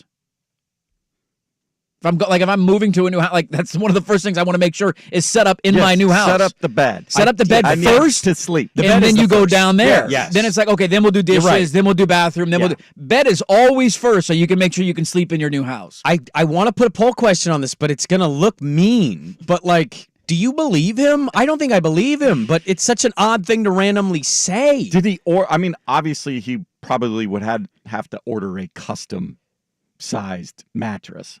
So did it I mean, but why would you not custom order a bed if you're ordering Yeah, I know. a mattress? well. Does he associate air mattress with I don't being know. treated inhumanely? Like, because he used that a couple The times. inhumane thing, and there was a little strange. You know. It's like you're saying money doesn't solve all of our problems. You know, we have to go through real things. Like, whatever. You want to argue that, that's fine. To say it's like inhumane, like, what are we doing here, dude? Yeah, like the Blazers made him do it. Is the way it sounds. I'm like, wait. It's odd quotes. odd. It's odd quoting here. Also, if you're a professional athlete and you don't have a bed, like if I'm making $32 million a year and I have to custom order a bed and I'm waiting for it to show up in my house, I'm renting a hotel room until my Yes, bed. I'm not sleeping on an air 100%, mattress. yeah. That's option number one, is go find somewhere else to sleep. I'm getting on the phone with Joe Cronin. Joe, what's the nicest hotel with the biggest bed? Book it. Boom. Thank you. Done. I'm not sleeping on an air mat. I don't take my kids camping because I hate air mattresses so much. I would rather sleep on the ground than sleep in some half-assed air mattress. That is so true. Air mattresses. We actually have a nice one that we got at Costco, and even that, I'm like, Inflating it. Yeah, it's the deflating forever. it. Then you got to fold it up, and then it doesn't fold the same way as it did originally. Yeah, and then if you do it multiple nights in a row, you always have to refill the air because then the air seeps out. Then the next night it's a little bit deflated, and you got to put air back in there. I'll go old school on your ass. Sleep on the floor. Cavemen got by okay with it. I would rather sleep on the floor than an air mattress. I'd take a couch over an air mattress any day too. Oh, all day. Give me a recliner. Oh, I'm good. That's all I need. How big a recliner does DeAndre Ayton need? It's a big one. It's a big recliner right there. It's a big one. At least All he's right. dominating on the court. 7:19. Dirt and Sprague back with more on the Fan. It's twice the men.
We'll go to Mark Ryan coming up here for the Daily Ticker South Carolina-Oregon preview. As our Twitter account pointed out, at 1080 The Fan, the 6-seed Oregon Ducks against the 11-seeded South Carolina Gamecocks. They're 6 seed in my heart. They should be taking more pride of being called the Fighting Cocks than being USC. They're taking up the wrong fight. I agree with you there. They need to let that go. Yeah, that's actually a football stadium I'd love to get to. Looks awesome, They Columbia. play Sandstorm. Yeah. They got the little rooster in the background. Super side note. So I watched the Blazer Bowl game last night. Did you fade the Blazers? I did not. I wanted to. I forgot. Then the game started because they're on the middle coast. They're in the middle of the country. So it started earlier. The middle coast? Yeah, I was going to say East That Coast. would And I was be like, the Central time? Midwest. Chicago's not on the East Coast. And Midwest. I had to adjust there. So I forgot to gamble the game. And I saw the score at the end of the third quarter. And I thought, damn it, I should have faded them. And then I said, hey, who's the smart one now? Huh? They damn near won the game. They damn near won the game. Interesting little side note. So the report at ESPN says that Chicago chose to send Justin Fields to a better spot and make him happy versus taking a slightly better deal. Now, I don't know if I believe it. I don't believe that at all. It'd be a nice thing for a team to say, right? Yeah. But if you were to believe the reporting, and there is a lot of reporting to back this, that they said no to maybe Philly. Maybe Philly was like, hey, we'll give you a 5 for Fields because they'd rather have him. It would make more sense than Pickett. And Chicago said no because he knows he's not going to play. At least go to Pittsburgh. You got a mentally broken quarterback in Russ. You can beat him out. And then if he plays 51%, it goes to a 4th round. Why I'm bringing that up is I'm curious if that works for general managers and teams in general. I want to make the leaving player happy. I want to show that I'm a franchise that cares more than just the X's and the O's and the dollars and the cents. And you know why I thought about that? Because Portland's doing this. If you look at Joe Cronin's trades and his moves, he's not sending guys to the middle of nowhere. Damian Lillard got sent to Giannis, who I was told 2 years ago, if Dame could play with any player in the NBA, it'd be Giannis. I was told that. And that's not surprising to hear. Sends him there. We get Drew Holiday. Where do they send Drew Holiday? Boston. Yeah, chance to win. We get Norm Powell. Where does he send Norm Powell? Back to L.A. We have CJ. Where does he send CJ? I mean, if you look at the track record, Joe Cronin's playing this game where he's kind of betting on reputation and word of mouth in a way for the long term, I think, of the organization. I don't know if it works, if it's a method that other teams should be applying, but the reporting is the Bears did this with Fields to look like, yeah, we got out of the quarterback thing a bit early, but look what we did for him. We sent him to a good destination. Yeah, I have a hard time believing that. To me, that's like a spin that you put on it in the aftermath of it, of like, hey, why did you only get X amount for Justin Fields? It's like, well, actually, we could have got a 3rd-round pick for him, but we wanted to do right by him. But does that make sense to you, though? I see your point Pittsburgh versus Philly for the difference of 1 round of a pick? I would argue that Philly's not that bad of a fit. Jalen Hurts is a guy that runs around a lot. He's been incredibly banged up the last 2 years. Gardner Minshew played a couple of years ago. Mariota got into some games last year. Like, let's not sit here and act like Hurts doesn't have a chance of getting hurt. So I don't know if there's that big of a difference there. I see your angle on Portland. Will it have any sort of impact? I mean, my answer is no. I think that it's tough because what you're trying to sell is, look, we take care of our players. We care about you. We want to make sure you end up in a good spot. That's fine. Is that going to be enough to entice somebody to sign here in free agency? Like, hey, remember when they traded CJ to New Orleans to do him a solid to pair him with Zion? Remember when they sent Dame to Milwaukee, even though he wanted to go to Miami? They sent Nurk to Phoenix. They sent Nurk to Phoenix. They sent everybody to a good team. I'm going to go sign there in free agency, so they trade me where I want to go when things flame out. Like it's good. You want to be the organization that's known for taking care of players. So I think that is a net positive. But in terms of what does it actually get you, yeah. I think the answer is very little, unfortunately. South Carolina and Oregon in the NCAA tournament. Mark Ryan of the Upstate Sports Radio over there is going to join us coming up next for intel on South Carolina because, frankly, we didn't watch a whole lot of their games. So we'll do a preview of the tourney game next on The Fan. Now, from the Fan Sports Desk, a Sports Center update on 1080 The Fan. Brought to you by A&E Plumbing, Heating, and Air, serving Portland, Southwest Washington, and the Gorge. Online at A&EHeatingandCooling.com. It's hard to stop a train. First on The Fan, Trailblazers' fourth quarter rally comes up short in the Windy City after erasing a 14-point deficit entering the final period. Portland grabbed a 3-point lead in the final minutes and then was outscored 10-2 down the stretch, losing 110-107. Anthony Simons did lead the Blazers with 30. Portland returns home to face the Clippers Wednesday night. First 4 games get the NCAA men's basketball tournament going tonight in Dayton, Ohio. 3:40 tip. 16 seeds Wagner and Howard battling to face top-seeded North Carolina. That'll be followed by 10 seeds Virginia and Colorado State playing for the right to face 7-seeded Texas. And both those games will be seen on True TV. Major League opening day 9 days away. And finally, Blake Snell, the 2023 Cy Young Award winner, has a team to play for. Gets a 2-year, $62 million deal to join the San Francisco Giants. NFL deals continuing to get signed. In New Orleans, the Saints bring in defensive end Chase Young on a 1-year, $13 million deal fully guaranteed. Former Oregon Ducks linebacker Troy Dye gets a 1-year deal to join the Chargers. More sports scores and stories in 30 minutes. Jason Swigard from the Fan Sports Desk. Listen live or on demand on the Odyssey app, the Fan's desktop player, or tell your smart speaker to play 1080 The Fan. Live, local, and free. No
cracks. Now, before we do this, let's go over the ground rules. This is the Daily Ticker, where Dirt and Sprague visit the insiders that are covering the stories you've heard about, and some you haven't. How'd you do that? Actually, I'm not even mad. It's amazing. The Daily Ticker with Dirt and Sprague on 1080 The Fan. All right, Daily Ticker time here on a Tuesday. We had the bracket reveal on Sunday. Oregon won the Pac-12 championship on Saturday night. We all knew they were going to the tournament, just waiting to see what seed they would get and who they would be playing, and we found out. 11 seed taking on the 6 seed South Carolina Gamecocks. The Fighting Cocks are taking on the Oregon Ducks. And let's go down to South Carolina to preview the game now with our friend Mark Ryan, the fan upstate, at Mark Ryan on air on Twitter. Mark, good morning to you, man. It's great to have you on the show. I'll start with what's just the reaction been down there? I know, Oregon and South Carolina don't have a lot of history playing each other in hoops. There are some familiar faces on the teams. What's the reaction from South Carolina fan at the matchup against Oregon?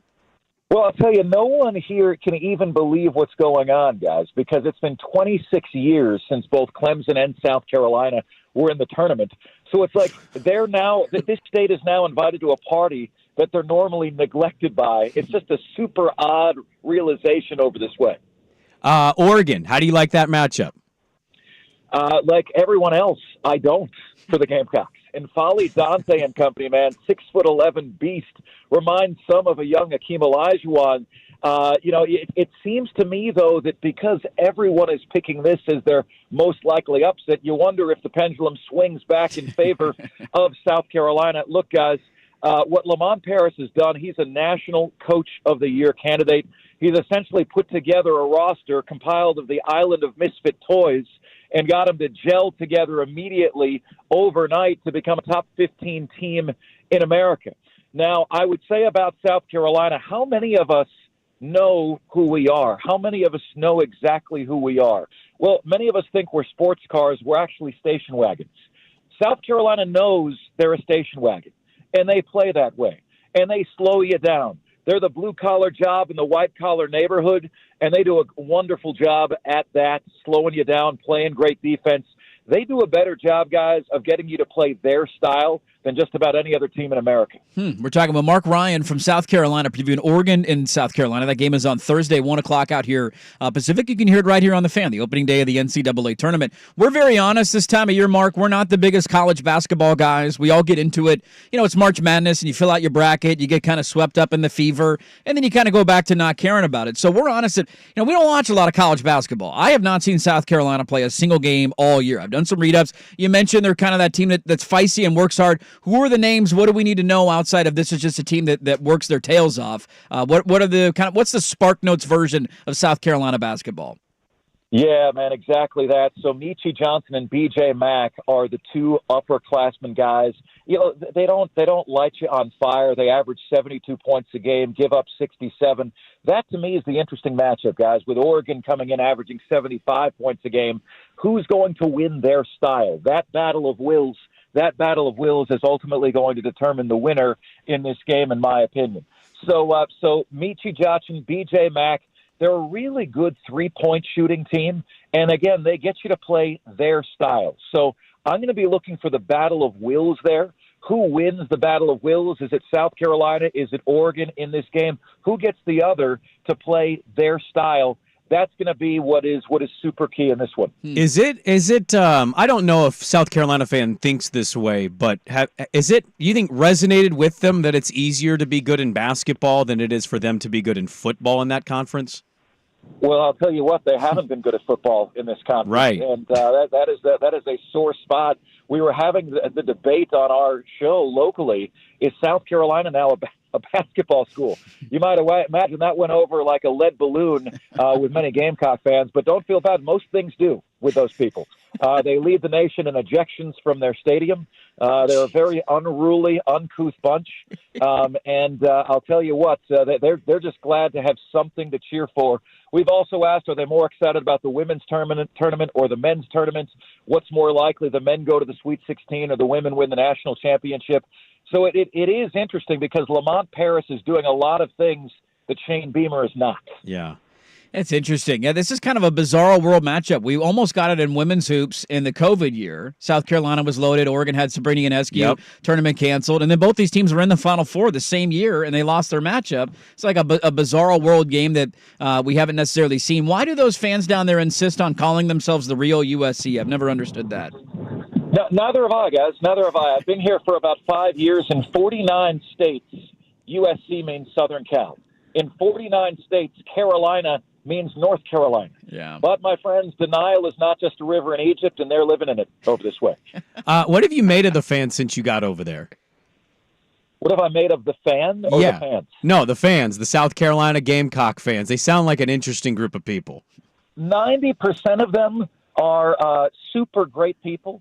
The bottom 10% of that fan base, guys, is the worst subsection of any fan base I have ever encountered in my life. They will stop at nothing to try to get to you.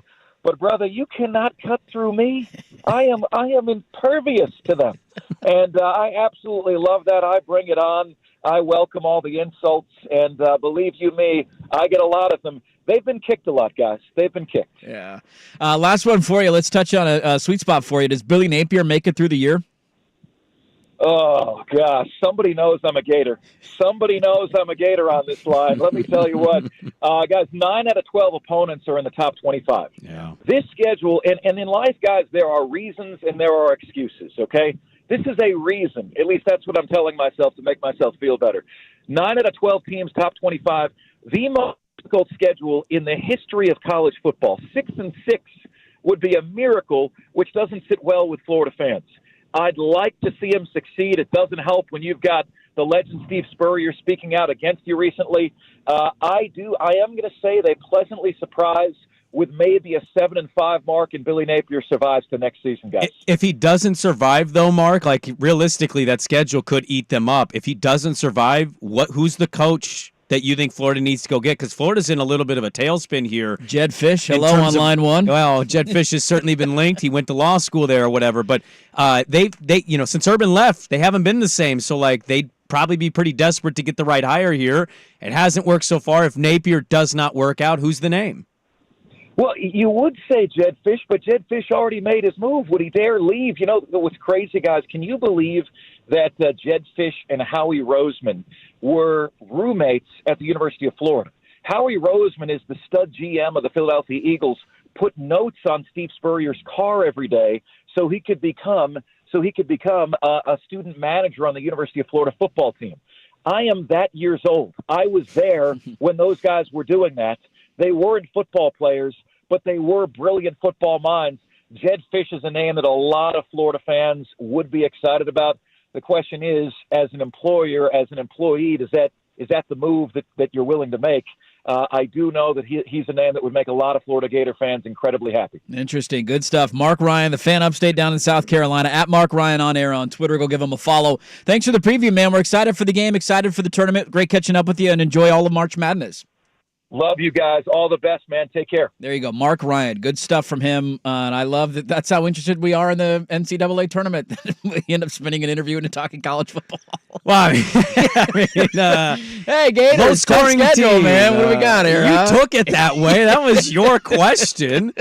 Look, I think it's funny. Like, their men's team had a good year. They made the tournament. The 6 seed's pretty good. Yeah. Their women's team is undefeated. They have the best women's basketball program in the country. They're looking to win another national championship, and their fans are idiotic going to football game. Like, we're going to beat Bama. No, you're not. No, you're not. You're never going to be that team. They had an okay run with Spurrier there for a couple of years. A few there. Yeah, he had some great years, but I want to say those were 10-win seasons, which, again, is fantastic. For South Carolina, yeah. But for those people, they want the title. They want the playoff. They want the Final Four. They want to be in the title game. Like Alshon Jeffrey and Lattimore. Marcus Lattimore, right? He was good. They had some good players there. Jadeveon Clowney. Yeah. He went 3 straight seasons of 11 wins. 11 is, that's phenomenal. 11-2, 11-2. Won the bowl game all 3 years, and then went 7-6, 3-9. He's out. I don't know how Beamer still has a job. They were so bad last year. Will Muschamp for 5 years, and then to Shane Beamer, 7-6, 8-5 is what he's been in his 2 years there. It's they're one of many fan bases. It's like football's bigger for them. but it's not their best sport. No, it's not. Focus on basketball, man. It's easier to win. All right, what do we got coming up next? I want to get to an interesting thing that came out yesterday. Is this finally the new media that we want to see? We'll get to that next on The Fan. Who's stinking it up? Do not go in there. It's time for Who's Stinking It Up, a sports lowlight that's ripped from the headlines. We couldn't do diddly poo. Brought to you by Three Mountains Plumbing. Schedule your appointment online at threemountainsplumbing.com. James Thompson carries it over the line. Thompson, middle of the ice for Tuck, scores! Thompson finds Alex Tuck, and he too beats the cord clean, and it's a 3-1 Buffalo lead with 14:19 to go in the opening period. Yeah, there's MSG there on the call of the Sabres over the Kraken. Swag, your Kraken are floundering. They're sinking to the bottom of the ocean. Yeah. Playoff run not looking likely. Down 11 points with 15 games left in the season. Well, that's 5 in a row, too. They're terrible at home. Yeah, not good. Still got to mortgage your house to buy a ticket to one of those games? Yep.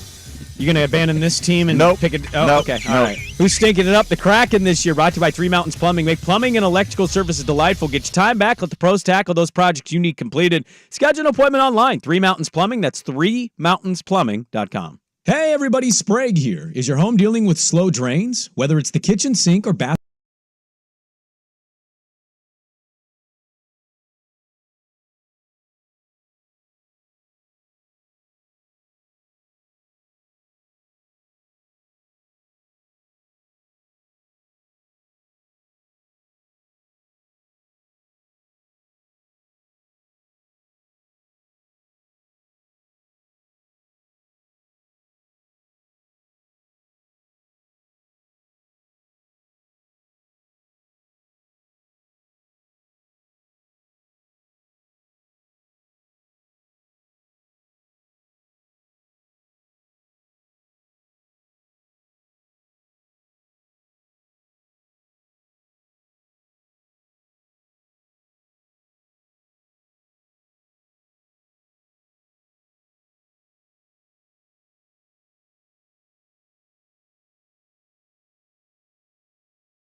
where Dirt and Sprague crunch the hot topics you want to hear. What's the pressure? Don't sit here and act like there's no. We get nervous teeing off in front of a gallery on the 10th hole at Eastmoreland. Crunch Time, brought to you by Crunch Fitness, with memberships as low as $9.99 per month. Find your Crunch Time in Portland, Vancouver, and online at crunch.com.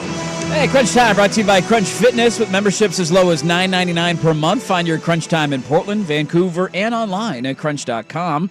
Don't forget the mail sack is coming up at 8:15. Very excited. I missed the mail sack while I was gone. That's some good mail sack questions while you were out. Yeah. Anybody ask about me while I was gone? Yeah, we had some like questions that were something in the nature of what's the thing you're gonna told Dirt I told you so about being about a dad. parenting, yeah, things like that. So mail sack's coming up. Get your mail sack questions in, and you can throw them into the text line 503-864-6326, or obviously the YouTube chat as well. We'll get to those coming up at 8:15. I got a quarterback question for the top of the hour I would like to get to, but I saw this yesterday, and I don't know if it sparked an interest in you two individuals, but it did for me. So one of the things that I think has helped grow the game of football outside of fantasy football and gambling, there's a lot of things. Those are pretty massive Those are massive things. And I'm not putting this category in the same room as those categories. Because I think those are the two biggest. Absolutely the two biggest. One of the things, though, that I think football has gotten into that has been really enjoyable as a fan, and we all kind of consume it in some way or another, is kind of that nerdy content. There's a lot like Mina Kimes. There's a lot of people who you get into the X's and O's of football. And what are you thinking with motions? What are you thinking with schemes? Yeah, we love consuming that kind of stuff, and we think about football in a way that I don't think the vast majority of sports fans thinks about other sports. And you've brought this up many times in the past with your sport, which is basketball and the NBA. Mm-hmm. And the dialogue that exists around that league is trades and why is this guy unhappy and let's fire this coach. There was somebody, I want to say it was at All-Star Weekend, I saw this when I was on leave, that was already doing it with Wemby in San Antonio. It was Ramona Shelburne. That's who it was. And she said, is he going to stick around long enough? He wants to win here. And people were like, dude, he's 50 games into his career. She did that for a reason, though. So she's not a hot take person. So when she does that, it's the Windhorse. Why would she say that? He's been very vocal this year, surprisingly, as a rookie. It's like flat out, I'm not losing. I want to win. He could maybe be Defensive Player of the Year and the Rookie of the Year his rookie season. He's putting up historic numbers. We'll trade you Scoot for Wemby straight up. I don't know what their plan is. The draft next year is really good and deep, but Dirt, sorry to interrupt your segment. No, it's okay. They need to alter their course. This is not, we build in 4 years. Go win. That dude is amazing. It's funny to me how quickly some of these dialogues exist. And it's a lot of the conversations around the NBA. It is. Paul George this morning, John Ollinger, if he was going to sign, so where is he going to go? And it's like, cool, okay, all right. We're like a month away from the playoffs starting, and that's always it's the best time of the year for the NBA, but let's focus on that stuff. Well, yesterday it was announced, and some people had issues with it, wondering if it's a conflicting interest. But J.J. Redick has become one of the primary voices of NBA basketball. Certainly. And he has ranted about this stuff where he said, I could give a breakdown of film about what a team's doing or a player's doing, and nobody cares or clicks on it. And then I say something about Doc Rivers as a head coach not wanting to. And it's this, kind of drama. It's the salacious stuff exactly. that we love. Yeah. That's the stuff that catches hold. So he announced yesterday, along with LeBron James, that they're starting a podcast where they're just going to talk X's and O's basketball. And they released a snippet of their first episode, and I didn't pull it because it was like 3 minutes long. Mm-hmm. But it was mumbo jumbo that I didn't even really understand, but I found it very interesting. Yeah. And I'm wondering, is this finally the new media that we've been asking for? I mean, it's going to certainly get played. It's going to be certainly listened to and watched because it's LeBron. It's a big name to get. It's a massive name. He's still playing as well. And yeah, the conflict of interest thing. Spare me, Bob. You know who was helping the Milwaukee Bucks while doing broadcast on ESPN and ABC? Doc Rivers. Guess who's the coach of the Milwaukee Bucks now? He got that job. There's conflicts of interest with everything. I don't think that means Redick isn't gonna question on a broadcast what LeBron's doing in a moment. I also don't need him to do that. I don't need guys to be skewered the way Charles Barkley does it. Charles Barkley's a studio guy. I don't need my in-game guy doing it. Yeah, it's a different job. I'm interested in this. I watched it. They were going over an out-of-bounds play. Yeah, And they're using terms that, unless you're super into it and nerdy, you're like, what's pick the picker? And then you see the video and you're like, oh, okay. So you can kind of figure it out pretty quickly. There was a B.O.B. in there, and I was glad LeBron dropped Not Bombs Over Baghdad, which is a great song. But I was when he said that was the first thing that I thought of. Here's my only kind of counter to what you're saying. In football, too, I'll throw football in this. Do some of these people, do they go a little far with the numbers? I can only speak to my bubble. I don't think a large percentage of my bubble dives into analytics of sports. Now, do they know certain things like this team's really efficient in running? This team's amazing in pass defense. Yeah. But like, do they go to all the Babbitts, the Vorps, the Wars, all of the advanced analytical things that these sports use? Do people do that? Because sometimes I have people come up to me when me and Danny do a pod, and he's so analytically driven, and he's reading off these stats, and people are like, hey, what does this mean? I don't understand this. Is that a good number? Like, it's definitely a thing that I think there's only so much of that people consume. Interesting. But I think if you can educate people on the sport and the nuance and the in and outs and the counters to things, yeah, I think there's definitely a market for it. It may not rate as high as Stephen A. Smith challenging Kevin Durant to a bar fight, but it doesn't mean it's not going to get played and listened to. We're calling Jason Whitlock a fat bastard. Probably not going to rate that well, but there's an audience for it. I mean, I consumed that one. I consumed that one. Yeah, I think there's and I don't know, maybe this is just me getting older and nerdier and wearing Air Monarchs now as a dad, but yeah. Like part of this for me, like I use this, golf is I love golf and I watch golf constantly and I consume as much golf content as I can. Do you dive into the analytics of golf? See, to me, it's not necessarily as much analytics. It's more so like if you gave me the option to listen to a podcast about the Live or PGA Tour merger or like shot selection and what a guy like Scotty Scheffler is thinking as he goes through his round, what his ideas are. Okay, this is the shot that I'm trying to hit. This is the game plan on this hole. That stuff is way more interesting to me than the nauseating, won't go away conversation about, well, are the Live guys going to come back? Are we going to do that? Yeah, sure. It's just the same thing over and over again. Yes. And that's where I thought this was interesting because the basketball narrative, it's not good, man. It's just not. It's the same regurgitated content. It's the same aggregated stuff about, hot takes or this guy should demand a trade or where's this guy going to sign. I mean, Anthony Edwards had an amazing moment last night with that dunk, and the ESPN show is like, is he the face of the NBA? Like, what? If they lose in the first round, is Anthony Edwards going to demand a trade out of Minnesota? That's all it is. If they don't get to the conference finals, is he going to be happy enough to stick around there in the Timberwolves jersey? That's all it's become, sadly. That's where I saw this yesterday, and I thought, I'm with you on the analytics stuff. I hope they don't get too much into that. I hope it's just a lot like coverages and schemes. Yes. Because the guy like me who doesn't follow a ton of that stuff with hoop, I can learn a lot about the sport. Yeah. And even in that 3-minute clip, I'm like, oh, all right, now I'm kind of picturing out of bounds play. This guy's screening. Why didn't this guy roll here? Yes. Why didn't this guy trail JJ as he's going out to the 3-point line? And they're going back and forth. And I think there's a place for that in sports. Football has hit on it. Football's more popular for bigger reasons than that. But I was glad to see it. And LeBron brings, like, if you brought in it's as much credibility as you could ask for. Really. And I mean, no offense here, but if you brought in like a Kevin Pelton, we love Kevin Pelton. Kevin Pelton. If you bring him on that podcast and it's them talking X's and O's, it doesn't have the same gravitas of one of the greatest players of all time. It's certainly different. I don't know how it's going to go. We got a preview of it yesterday. The one thing I would say, I hope that they use, I think it'd be really cool if they did old school video, like massively huge plays and games. Like a film breakdown of old classic moments, kind of. A Jordan play. People do the Jordan LeBron thing, and certainly LeBron has been said, I'm the GOAT, and Jordan has countered with, no, I'm the GOAT, here's the last dance. They certainly feel about that way about themselves, but there's also a huge amount of respect for Mike. It's why he wore 23. Yeah. And so to see him and JJ go over a breakdown with the Bulls running the triangle, or a LeBron huge play in the finals moment, or a Steph play.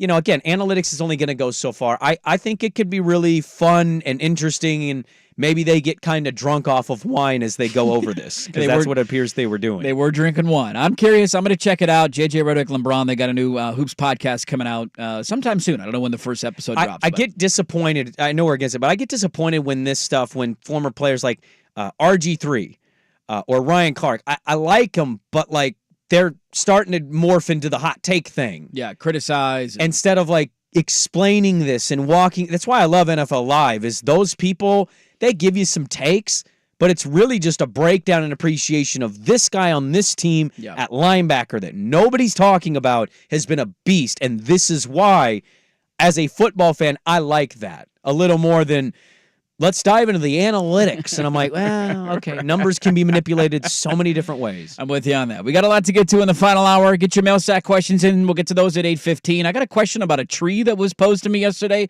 that I would like to ask the audience. Let's start the final hour. Speaking of RG3, he has a take that I could not disagree with more. And I'm going to start the final hour there. Don't go anywhere. Dirt and Sprague on 1080 The Fan.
Fan Sports Desk, a Sports Center update on 1080 The Fan. Brought to you by the Portland Winterhawks. Get your tickets for the regular season finale this Saturday against the rival Seattle Thunderbirds now at winterhawks.com. First on the Fan, Blazers rallied in the fourth quarter to take a 3-point lead in the final minutes, and then were outscored 10-2 down the stretch and lose to the Bulls 110-107. Anthony Simons led the way with 30 points. Portland back home to face the Clippers on a Wednesday.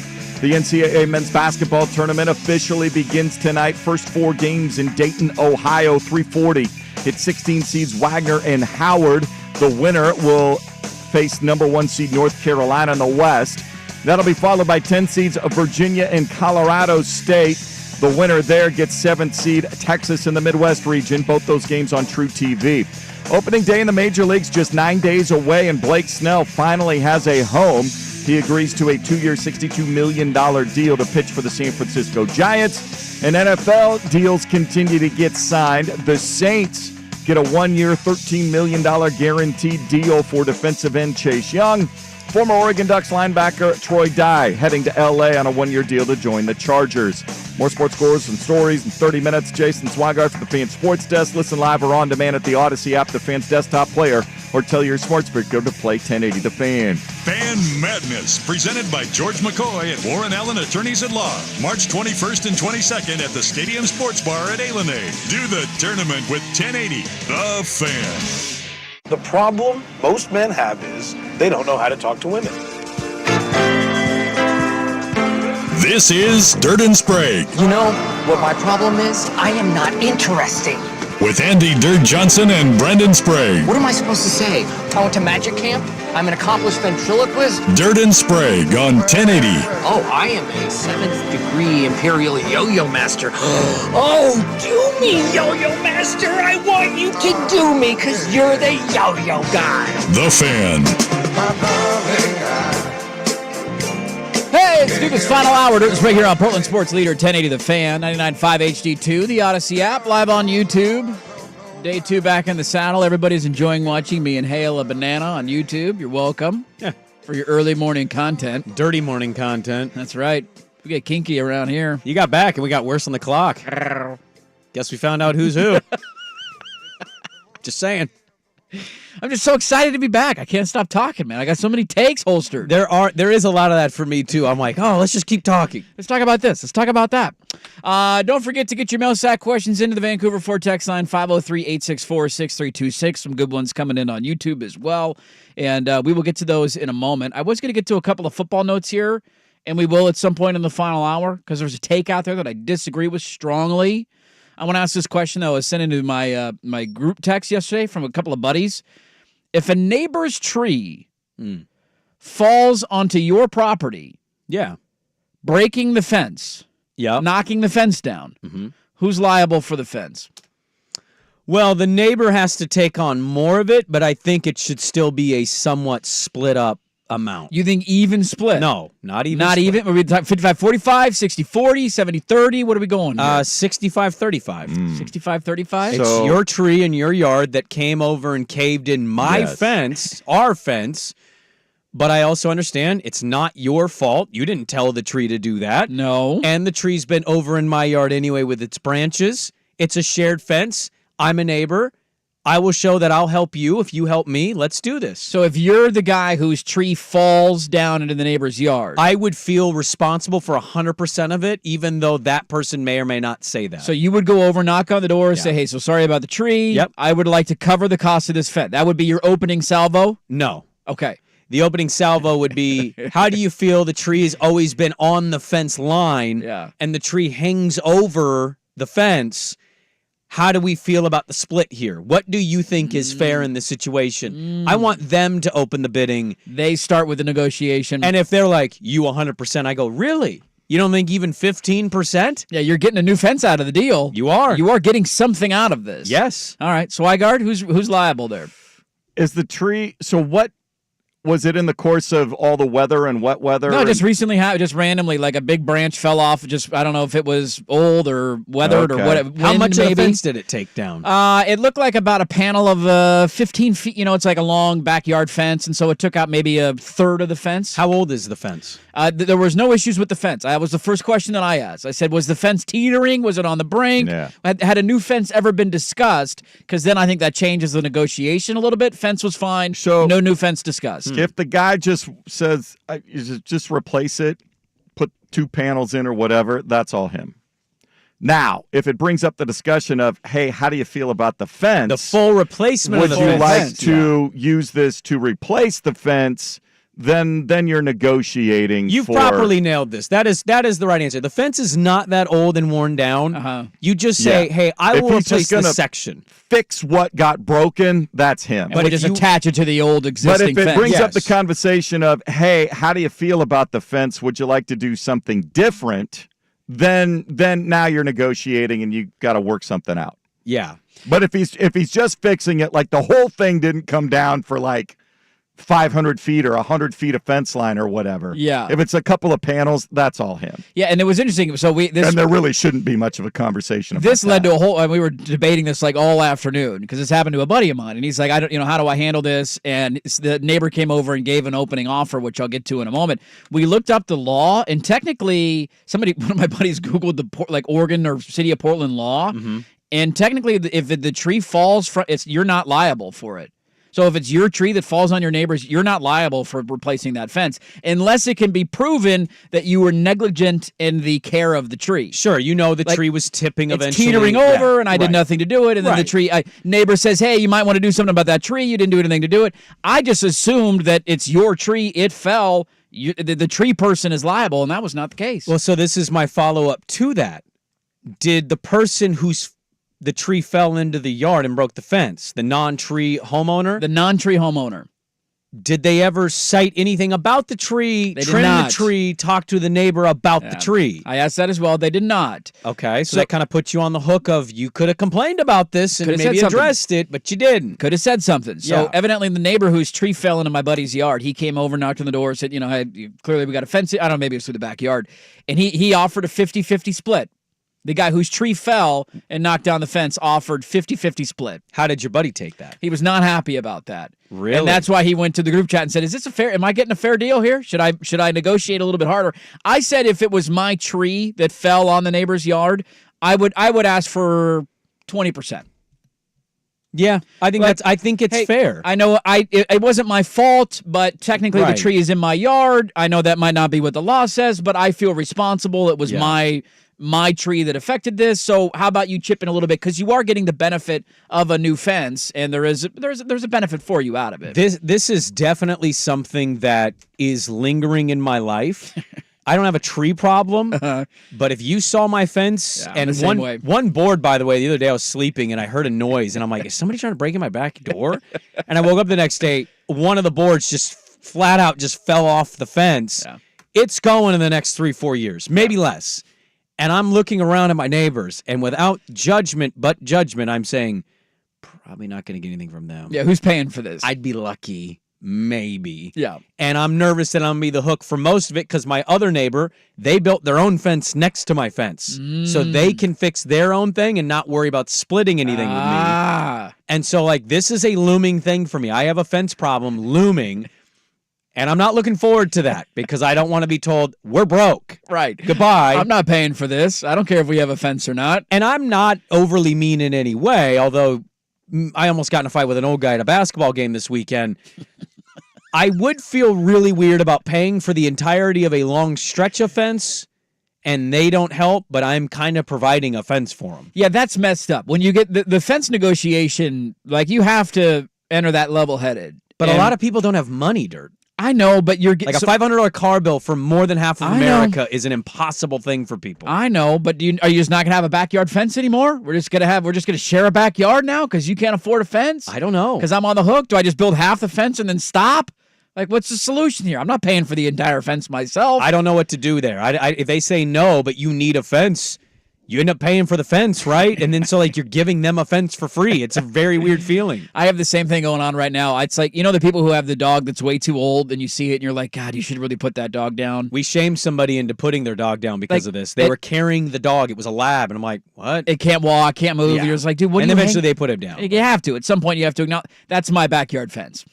My backyard fence is that dog that is basically dead. The fence is gone. But it's held up by 4 different posts, barely. And every time it's windy out, I'm like, that thing. I look out the window and I'm like, here it goes. Yep. And it hasn't happened yet, but I know that fence is keeling over at some point. And then I have to do this. I have to have this conversation. How much are you willing to spend? Can you give 50%? We're both getting a new fence out of this deal. Let's come to this as equals at the table. I would have rather learned that in high school than trying to do pre-calc. It would have been much more beneficial in my actual life. Fence negotiations. Yeah, dude.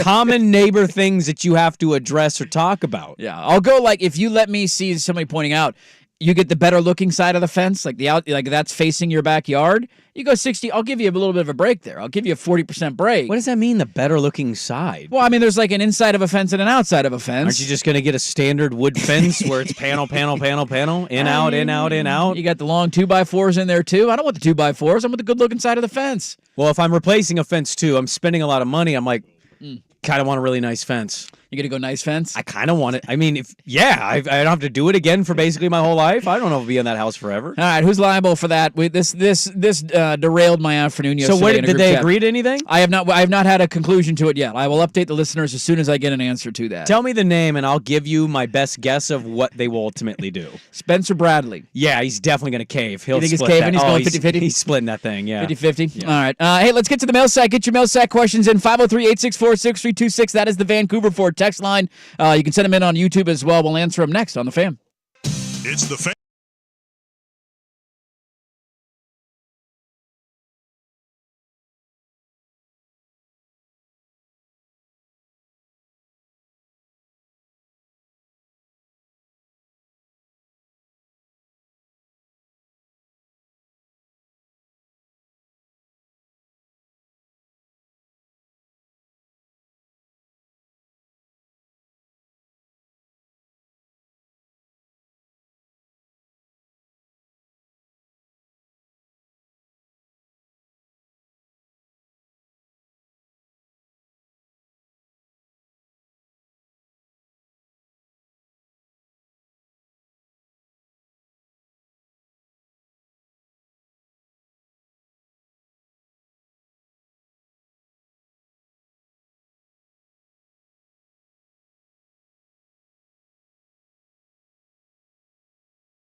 This is Dirt and Sprague on 1080 The Fan. It's a good one on the YouTube chat from Shane. He said, we had to build a fence when we moved into our house. I asked my neighbor, like, hey, you guys want to go in on this? We got to build this fence is crumbling, whatever. The neighbor said, we don't believe in fences. What? I hate shared yards. I don't want to share a yard. We don't believe in fences. What does that even mean? We don't believe in fences? Minnesota's this way. Well, not all of Minnesota, but when I went to Minneapolis, a lot of their yards, the houses are so old. And in the Midwest, I've seen it in Chicago. I saw it in Minneapolis. Like, a lot of the houses are like more longer, narrow and longer, and they have basements. And there's a ton of shared yards. I was like kind of stunned how many non-fenced yards I saw. No, thank you. Yeah, with a dog? You imagine having a shared yard with a dog? I'd be so upset. I'd be so upset. All right, let's sack it up. Excited to be back. Let's see what we got here today in the old mail sack. Let's start. Mail sack question. City that you visited that you thought you would hate, but was rather, but surprisingly way better than you thought. Oh, that's a good question. I don't know if I thought I was going to hate it, but I didn't have big expectations for Kansas City. And Kansas City's, I mean, it's a good town. It's a good little town. There's a World War I museum. Yes, I'm old, and I really enjoyed that. There's good barbecue food. We went to a baseball game, a couple of good breweries. I said, but Kansas City outdid my expectations. I will use the same city I literally just cited, Minneapolis. I went and visited a cousin. I just wanted to see him and see where he lived. I hadn't been there before.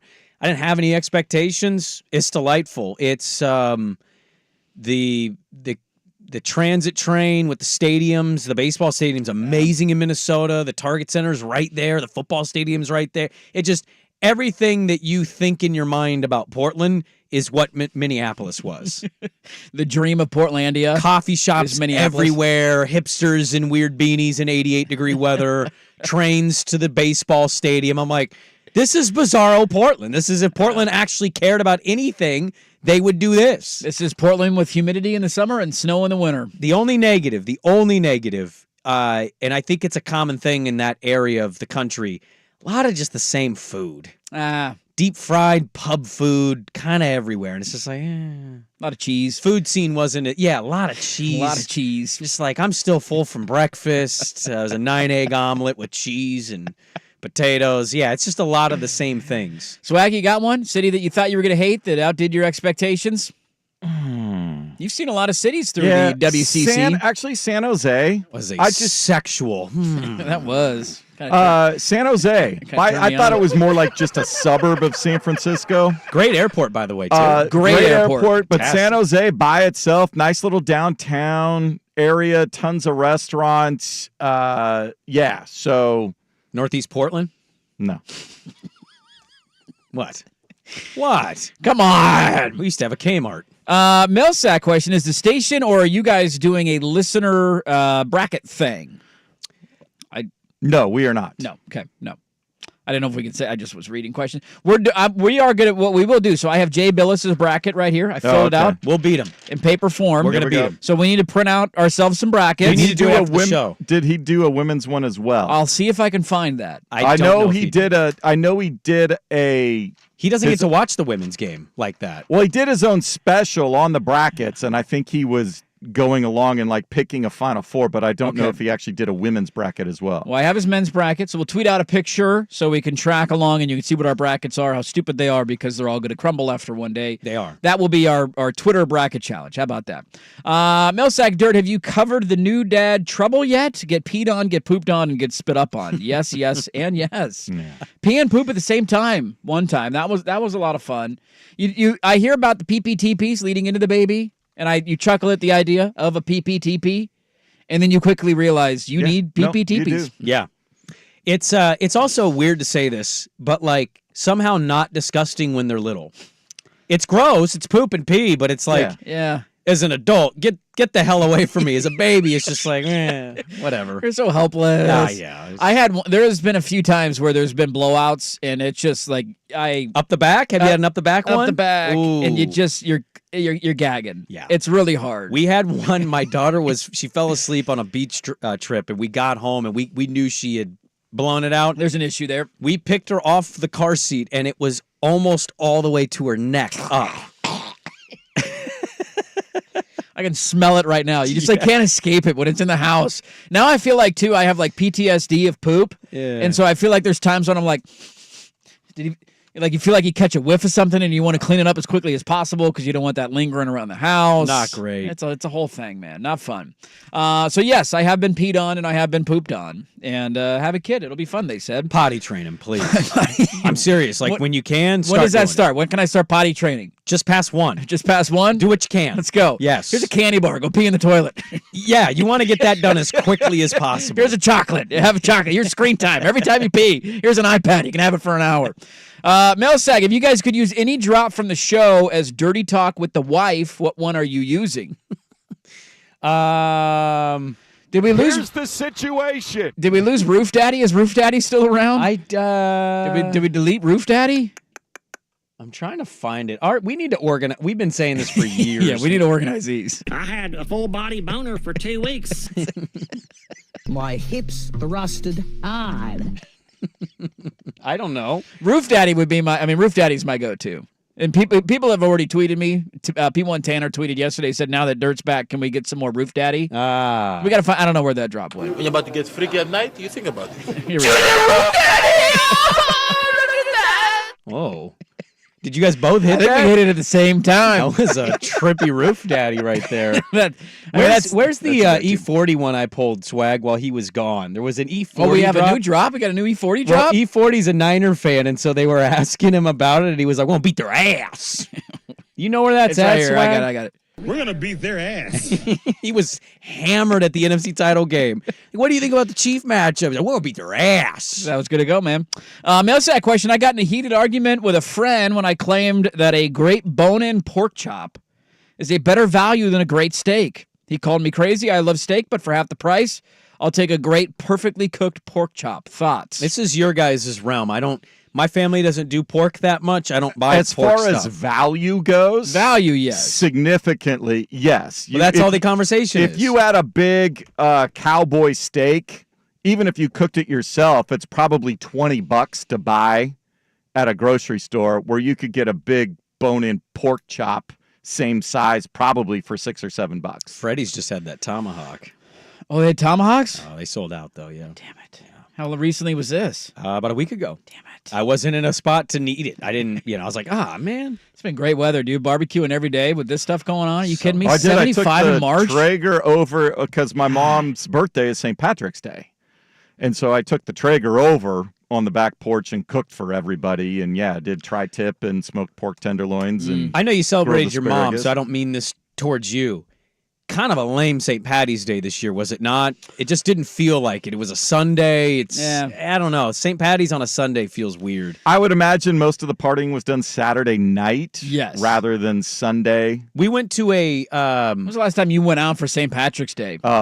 Decades ago. It's been a while, but we went to a cousin's such amateur night shop over here Northwest in downtown, and I saw a bunch of people like bar hopping in green. Oh, okay. And I was like, oh, yeah. That's happening. I think I've done Cinco de Mayo more recently than St. Patrick's Day, because usually, and now this year is different because we had such good weather this weekend, but usually the St. Patty's weather isn't great, and Cinco de Mayo is closer to May. It's I in would May, imagine. so you're like, I would imagine Saturday night you probably got more activity. Cinco de Mayo is a Sunday too. Is it really? Yeah. What about 4th of July this year? Let's keep this going. What I are think our it's holiday a Tuesday. dates? It's a Thursday.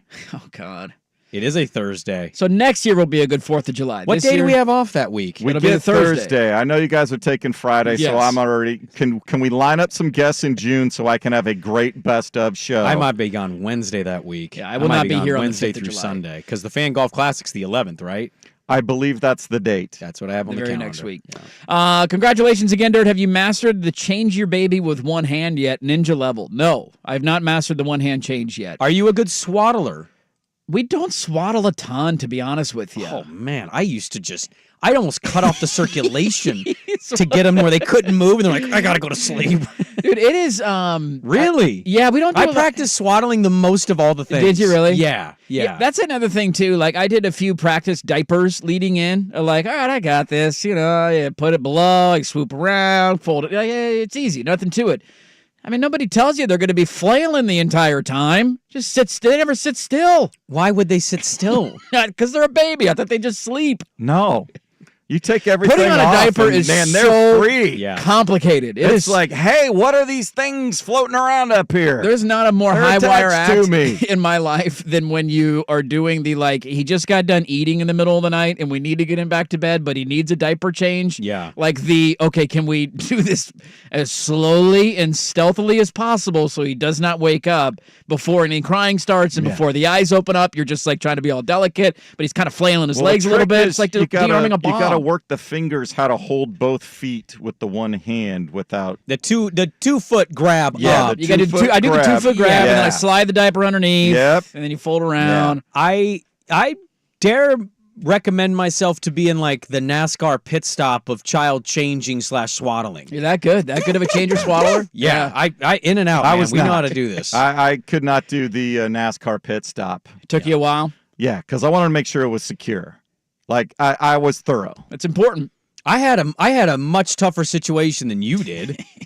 You got a little Peter and some ball. I had I had 2 crevices. You have to wipe down, top down. He was 3 months old when he was born. He was damn near 11 pounds. Yeah, but there are areas where that diaper's leaking into other areas. You're just like, oh, it's on the boys. Wipe the boys off. I gotta check crevices. That's I'm like, funny what? until you get some pee hitting you in the cheek. You think what, little girls' pee just goes in a nice little line yes, down in? Yes, it does. It just calmly goes down. Get out of It here. doesn't shoot up in the air at all. Coincidentally, I was great at diaper changing at a young age. I had cousins that were girls. I got to play with the dolls with them. Yeah, that's one of those things that that's been a big surprise. The other big surprise has been, why do they they're like meth heads scratching their faces? Did your kids do that?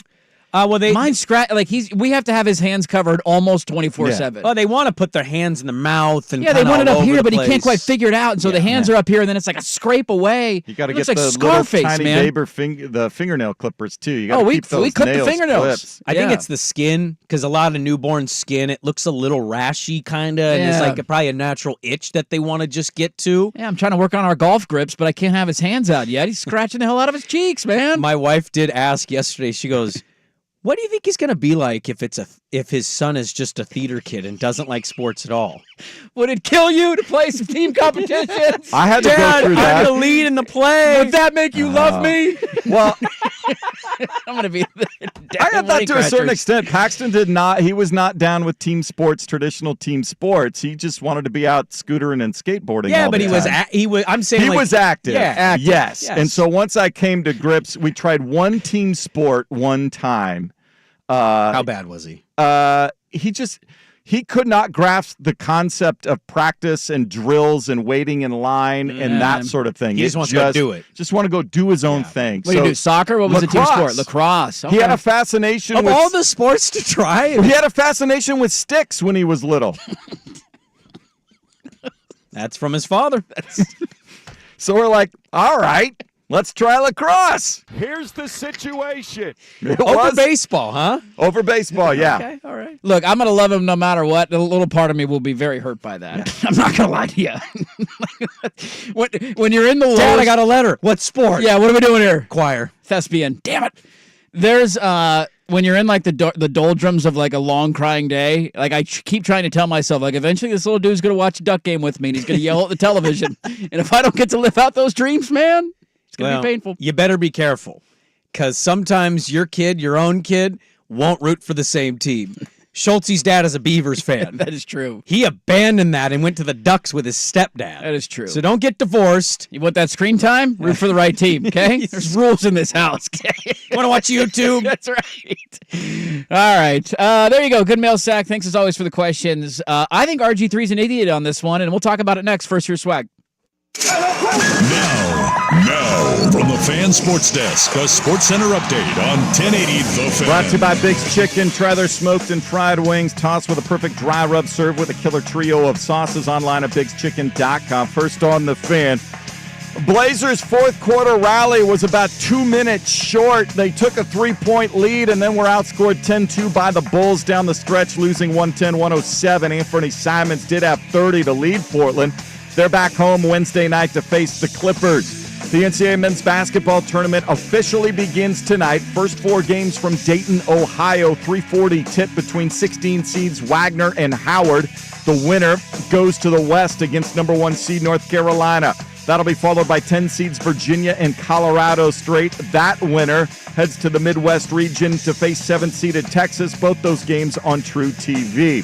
With the Major League set for opening day in 9 days, the San Francisco Giants add to their rotation, signing Cy Young Award winner Blake Snell to a 2-year, $62 million deal. More sports scores and stories in 30 minutes. Jason Swigart from the Fan Sports Desk. Listen live or on demand on the Odyssey app, the Fan's desktop player, or tell your smart speaker to play 1080 The Fan. The Fan is live on YouTube and Twitch, and now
This is Dirt and Sprague on 1080 The Fan.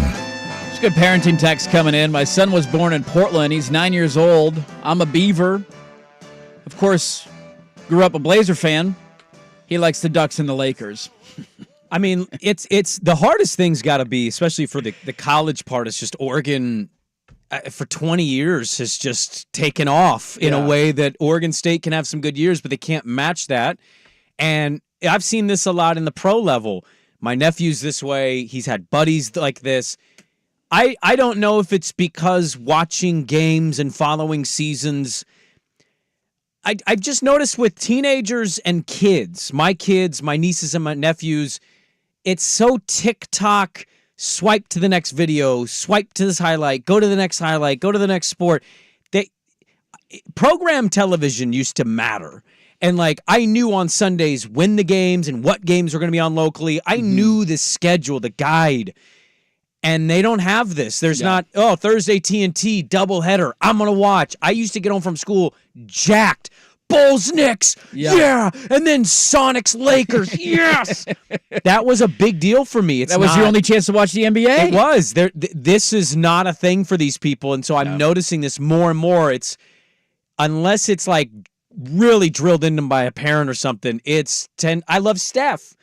I love Ann Edwards. I love Mahomes. I love this guy. It's just athletes. It's just players. It's not teams. I got to work on this, man. This is now a new fear. I didn't know I had to have this fear. This is now a new fear. If I get a Dodger Husky fan, I don't know how would you get a Husky fan? Like, conceivably. I don't know. It wouldn't make a lot, unless he just thought it'd be funny to annoy you, which he's your son. He likes the color purple. He's big into purple. I don't know. Why does anybody become a Husky fan? He's I don't know. He's a theater kid who loves purple, and he's like, pick a team. He's like, fine, the Huskies. As I wait till your son's picking dandelions in the outfield, it's a heartbreaker for dads. And I responded, I had a kid on my daughter's soccer team. He was a boy that did this, and his dad, come on, Shiloh, go get the ball. If I say kids gravitate towards weird things, my son, who is 4, is enthralled with hockey. I never grew up playing hockey or watching hockey, so I have no idea where it came from. We now spend all of our Saturdays with him on the ice. I'm Chance the Rapper. Let's do that hockey. Let's do that hockey, man. Yes. It's an expensive one to pick up. All the sports you can pick up, that's an expensive one to pick up right there.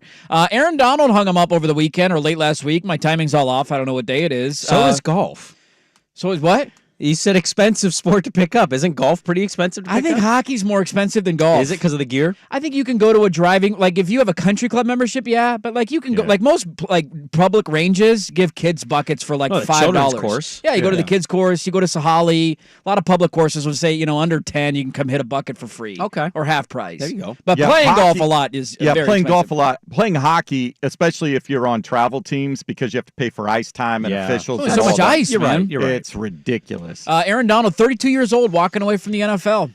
Yeah, this hurts my Rams winning the NFC pick that Swag and I dove into without you, which seems a little blasphemous, but I got to make my picks now. I'd have totally forgot about our day after Super Bowl picks. Do you remember who you took? I got to write these down. I think I took Chiefs Ram. Why don't we noodle on it? We'll pick it. No, I went tomorrow. Ravens Rams. Ravens versus Rams. I was just trying to not do the three-peat thing because it's like the most obvious, easy pick, but I was trying to be different. For the love of God, don't let it happen. Look, an all-time... It's interesting. Not everybody wants to be Jason Kelce and talk, and I respect that. I really thought Jason Kelce was a great football player. That press conference and the attention, like, to me, that's Aaron Donald. It's not to knock down Kelce. It's simply like the crying and the big presser and everybody carrying it live. Aaron Donald is one of the greatest defensive players of my entire life and in the entire history of the sport. It sucks. I don't blame him. He contemplated this last year, came back, had a good year. And, yeah, they didn't win the Super Bowl, but he's kind of going out on top. He still has a lot of productive football left in him, but he's choosing health. He's choosing whatever it is he wants to go do in his life after. I don't know if he's a media guy, if he's just going to go coach or whatever. Just a player that did get a lot of accolades and attention and somehow still didn't get enough, if that makes any sense. Still flew under the radar at times, it felt absolutely. like. And I think that had a lot to do with his personality, like you said. He was about being prepared and playing football, but anytime you went up against that Rams defense when Aaron Donald was on the field, your number one priority was keeping him from wrecking everything. And then you dealt with everybody else after you figured out how to stop him, if you could. I don't know if he would win this, but it is probably my number one seed. Is he the strongest? Portland's most strip clubs per capita. It's our label. Yeah. If you're going by size, all of that stuff, is he the strongest player to exist in the NFL? No, ever? I think I'd still take Reggie White over him in that Just regard. throwing dudes into quarterbacks. DT with 20 sacks. I'm not saying he's better than Reggie. I just that is. I think such you talk about insane. pure strength. I know Reggie was a little bigger than Aaron Donald. He was bigger and he was longer, which is why he got to do the edge. But I think I'd take Reggie over Aaron in just the strength. Offensive lineman toss department. Yes. Never forget the videos of him with the doing the hand drills of fighting as a defensive lineman, and the guy was holding a knife against him while he was doing it. Like seeing him during those Hard Knocks episodes, how is that possible to look like that? How much time and effort does that take? He's one of the greatest to ever do it. And to walk away at 32, man, he's going to be in that kind of Calvin Johnson, Barry Sanders category where it was 10 elite years at the highest level. And see you later. I'm out of here. I think he's been flirting with this since they won the Super Bowl a couple of years ago, decided to stick it around another year or two, and now he's walking away. 32 years old is a pretty young age to retire. That's the big difference, though. You say Calvin and Barry, and I see what you're saying with the service years. He got the ring. He got the ring. And oh, by the way, with the highlight that showed, big fourth down, Super Bowl on the line, and McVay's hurt on the sideline. Aaron's going to win us the Super Bowl. What did he do? Just like Chris Jones did. Hey, blocking the best guy on the line. Yeah. Probably a good idea here. Yeah. All right, I didn't get to my Bears thing there. I want to close it up there next, and then we'll get you set for your night in sports where the tournament evidently starts tonight. We'll close it up next on The Fan.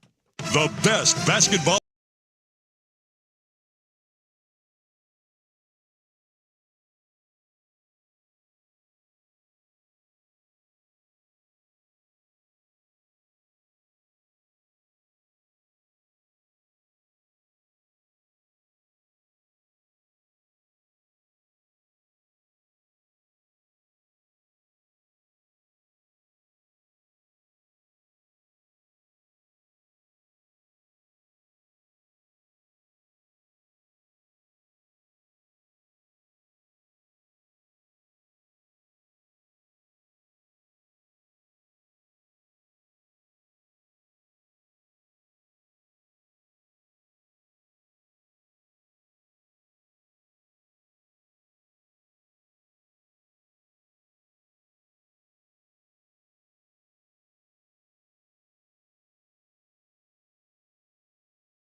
fan. All right, a couple of quick notes here for the final segment. RG3 had a video that came out yesterday basically advocating that Caleb Williams should pull an Eli Manning. I hate this because you keep citing this incorrectly. Okay, what am I incorrectly citing? Like 85 people have done this for like the last 4 weeks, and he's jumping on late like he should pull an Eli. We talked about this on the show. Hey, I've been in a bubble, man. What do you want from me? No, I all know, right? and I'm not expecting you to listen to everything, but he's stealing a take, and you're just, hey, RG3. It's just so it's the most recent one that I've seen. I think that's one of the dumbest things ever. It's dumb now. 2 weeks ago, I thought it was worth it. See, here's what I would say. Like, if of all the situations that you could go into as a rookie quarterback, how many are better? Like, the coaching situation I get. I don't know. That's a bad thing for Chicago. And Eberflus might be on the way out after 1 year. Dude, they have a ton of cap space to spend. They've drafted well the last couple of years. You now have 2 good targets to throw to in Keenan Allen and DJ Moore. You also have the number 9 overall pick this year in the draft, in which you can go get an offensive lineman, another whatever you want. There might be some awesome wide receivers available at 9.